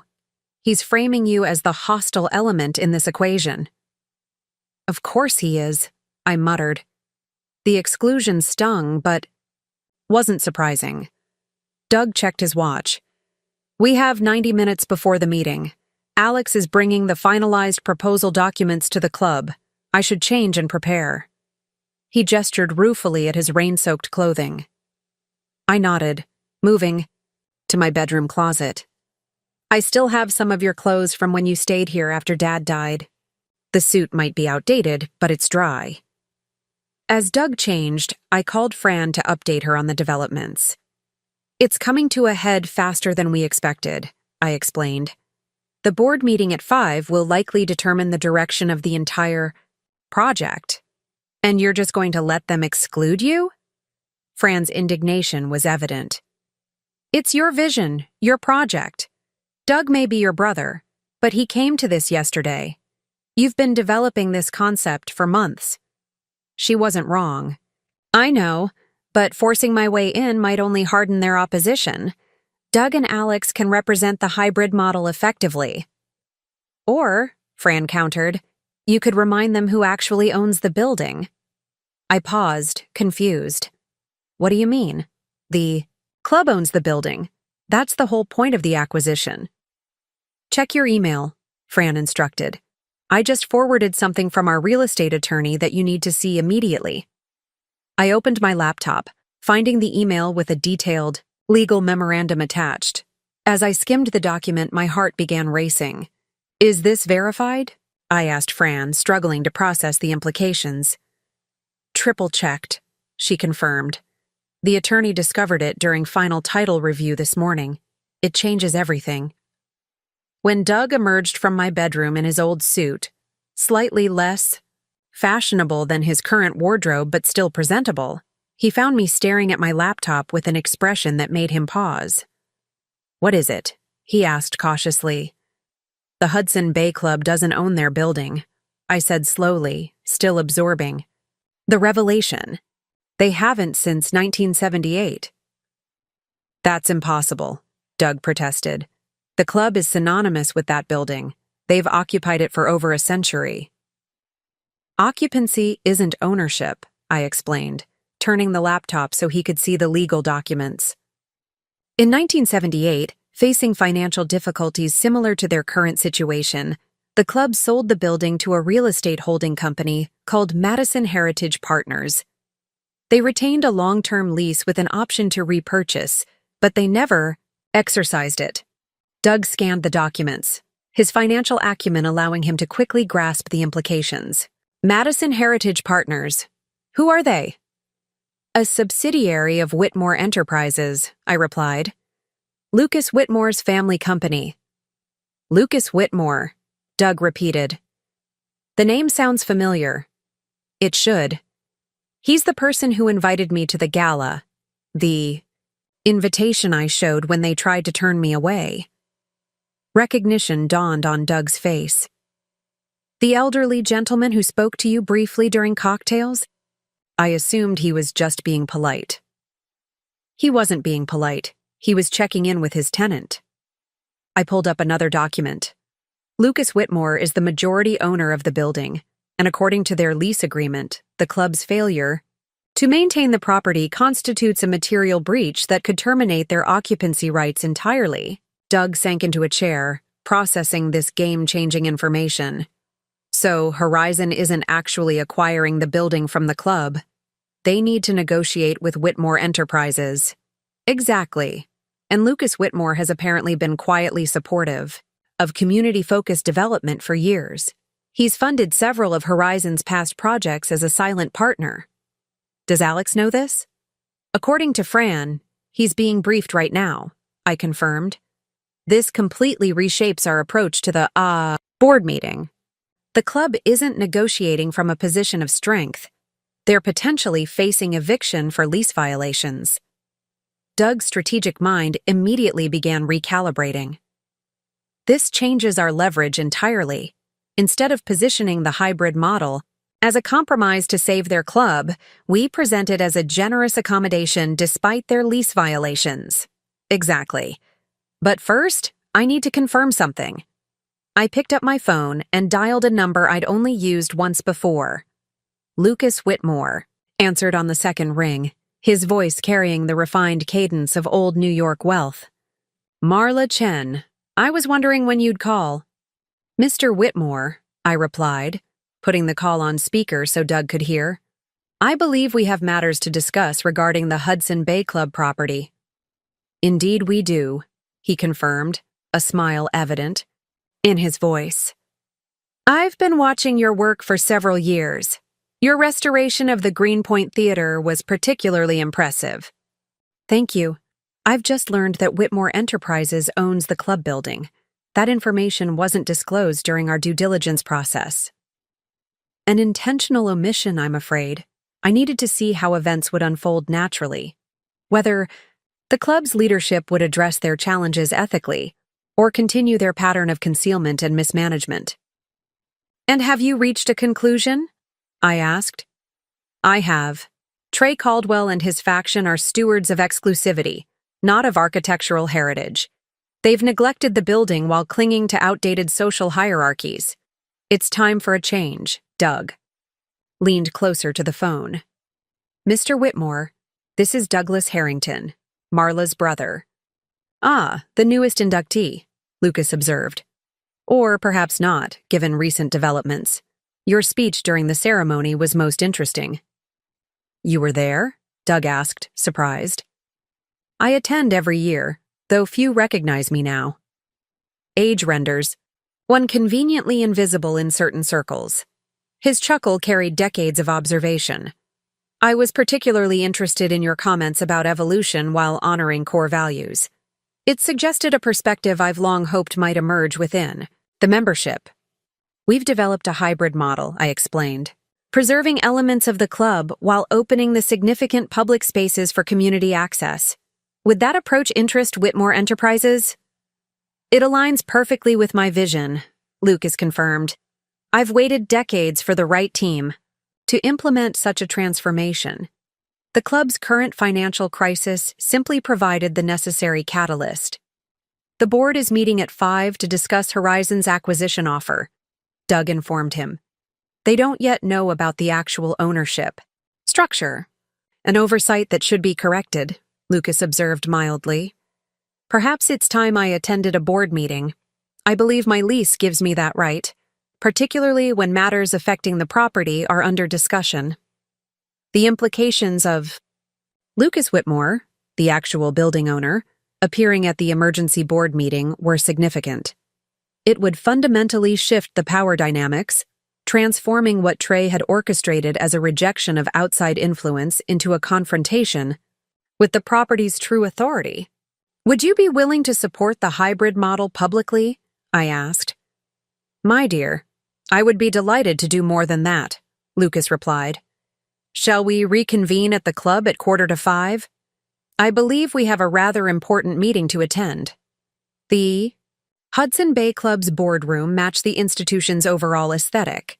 Ornate woodwork, oil paintings of stern-faced former chairmen, and an enormous mahogany table that dominated the space.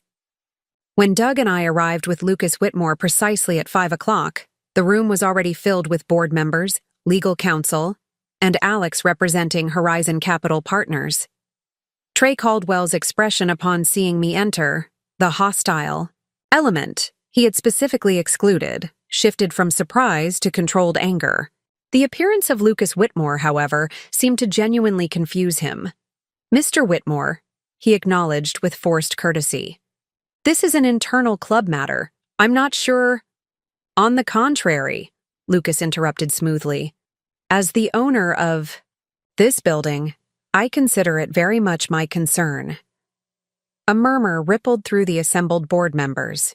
Trey's complexion reddened slightly. There seems to be some confusion. The Hudson Bay Club has owned this property since 1893. Until 1978, Lucas corrected. nodding to his attorney who distributed copies of the building's deed and lease agreement. When financial mismanagement remarkably similar to your current situation forced the club to sell the building to my family's company while retaining occupancy rights. The room fell silent as directors quickly scanned the documents, their expressions shifting from disbelief to concern as the legal reality became clear. "This is absurd," Trey finally sputtered. "If this arrangement existed, the board would have been informed." "Previous boards were fully informed," Lucas replied calmly. "The information was simply de-emphasized over time, presumably to maintain the illusion of undiminished prestige." The strategic miscalculation was catastrophic for Trey's position.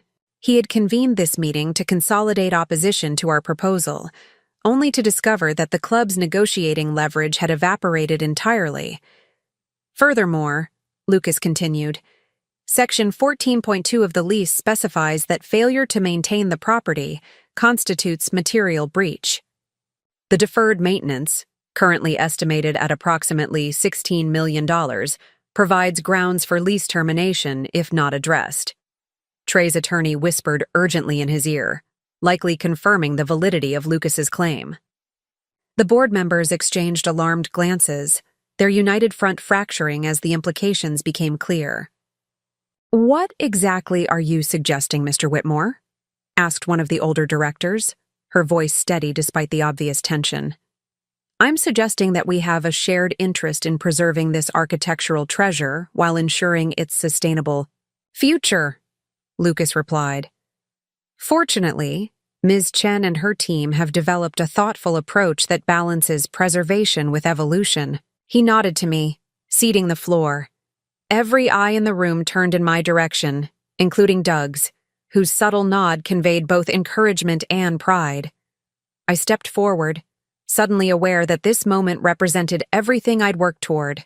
In my career, the opportunity to transform a magnificent building from an exclusionary space into one that honored its history while serving a broader community.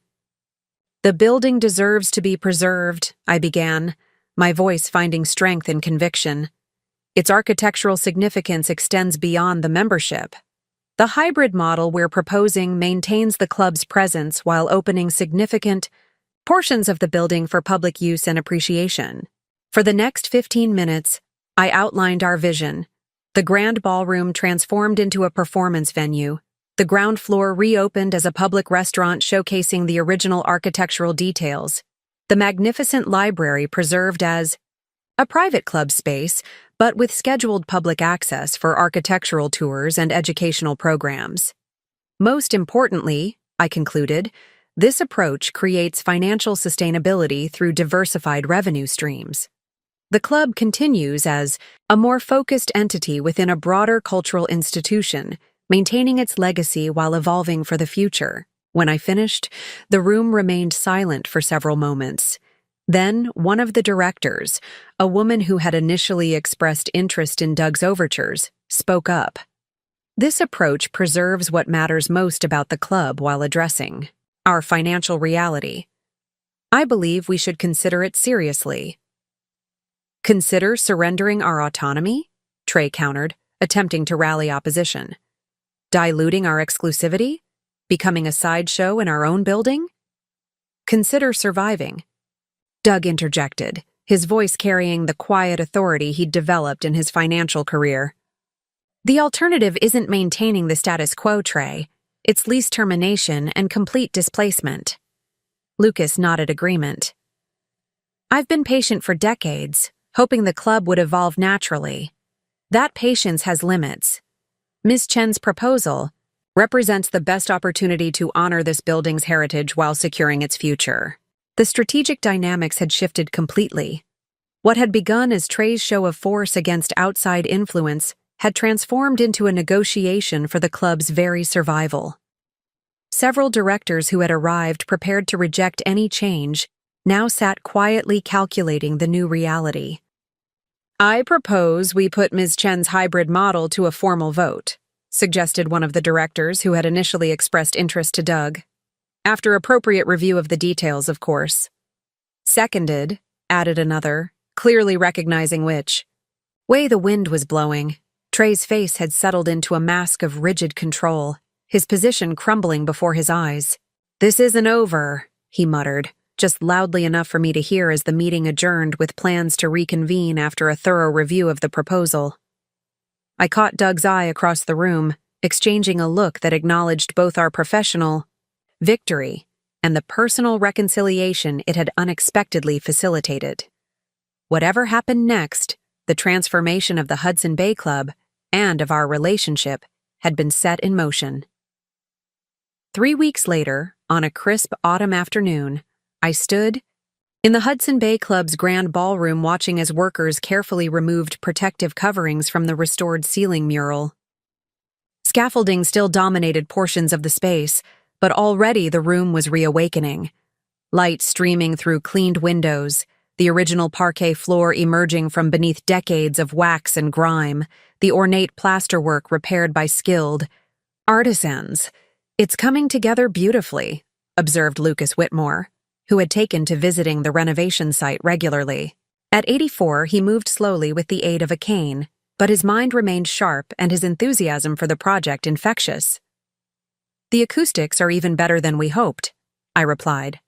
"The performance series should launch by spring if we maintain the current timeline." The board's vote had been decisive, 11-3 in favor of the hybrid model, with Trey and 2 loyalists forming the only opposition. The proposed structure preserved the club's existence while transforming the building into a primarily public cultural institution. Club members retained private dining rooms, the library, and exclusive access to certain events, but the most magnificent spaces would now be shared with the broader community. "Have you seen today's Times?" Lucas asked, handing me a folded newspaper. Architectural section. I opened to the indicated page, finding a feature article on the Hudson Bay Club transformation. The headline read, "Historic Preservation Meets Modern Purpose, a New Model for Architectural Heritage." "They're calling it visionary," Lucas noted with satisfaction. "A template for reimagining other exclusive spaces throughout the city." "It's still early," I cautioned, though I couldn't help feeling proud. "We have months of work ahead before the public opening." "The hardest part is already accomplished," he countered. "Not the construction, the conceptual breakthrough, proving that tradition and accessibility can coexist." Before I could respond, I spotted Doug entering through the ballroom's massive doorway.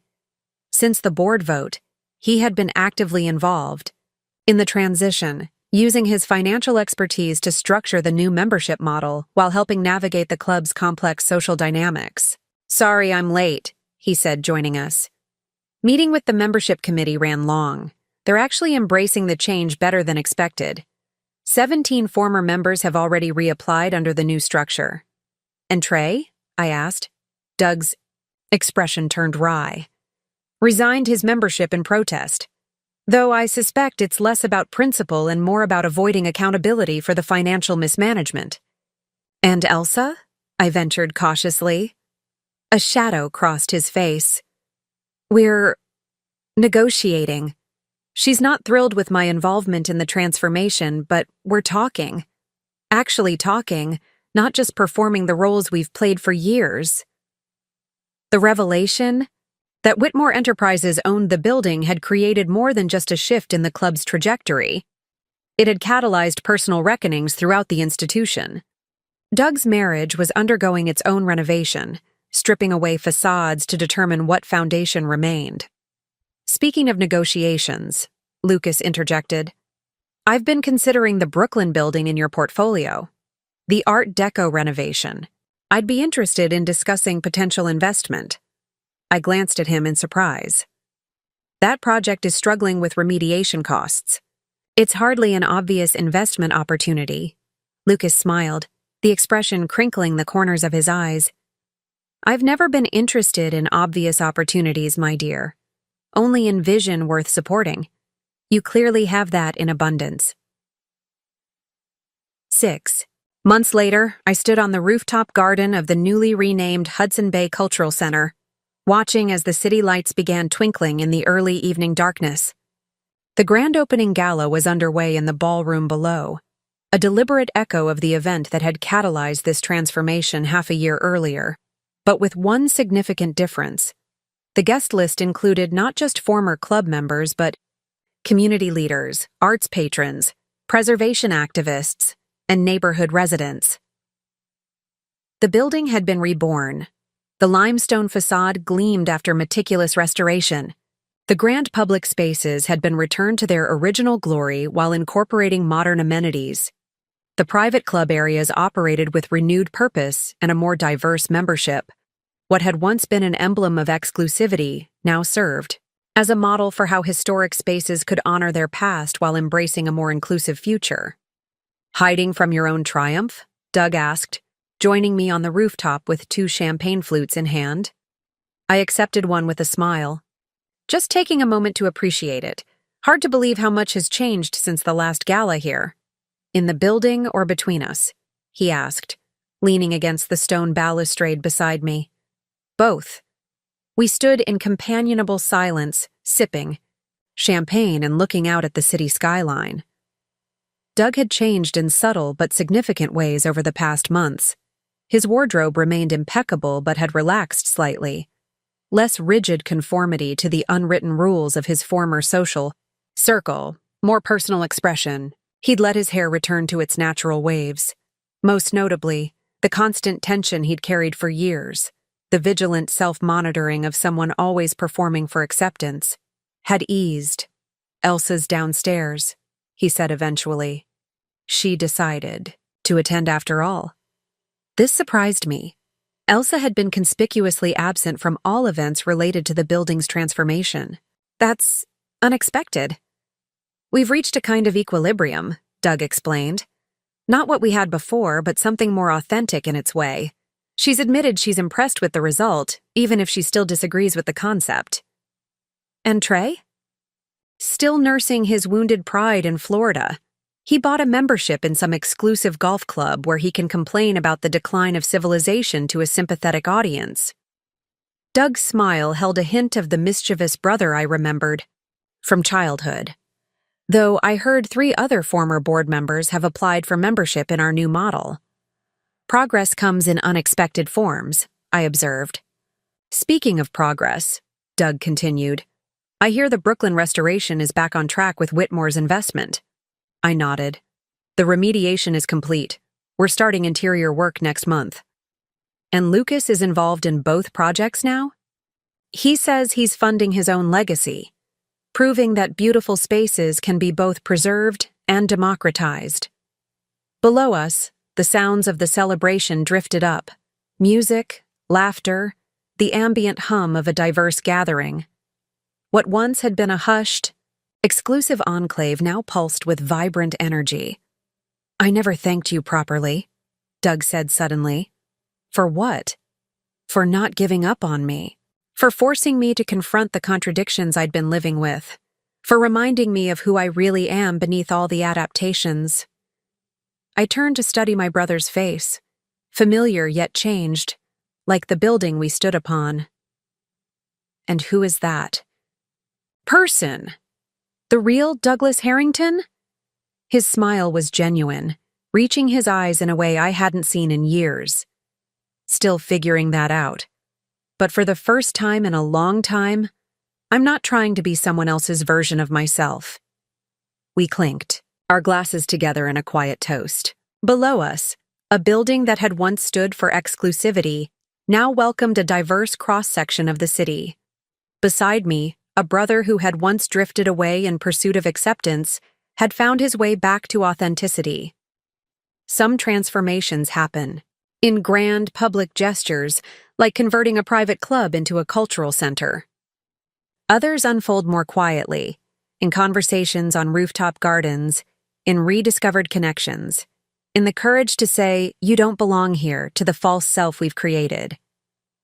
In both cases, the most powerful changes come not from destruction, but from thoughtful reimagining, preserving what matters while opening new possibilities for the future. Up next, you've got 2 more standout stories right on your screen. If this one hit the mark, you won't want to pass these up. Just click and check them out. And don't forget to subscribe and turn on the notification bell so you don't miss any upload from us.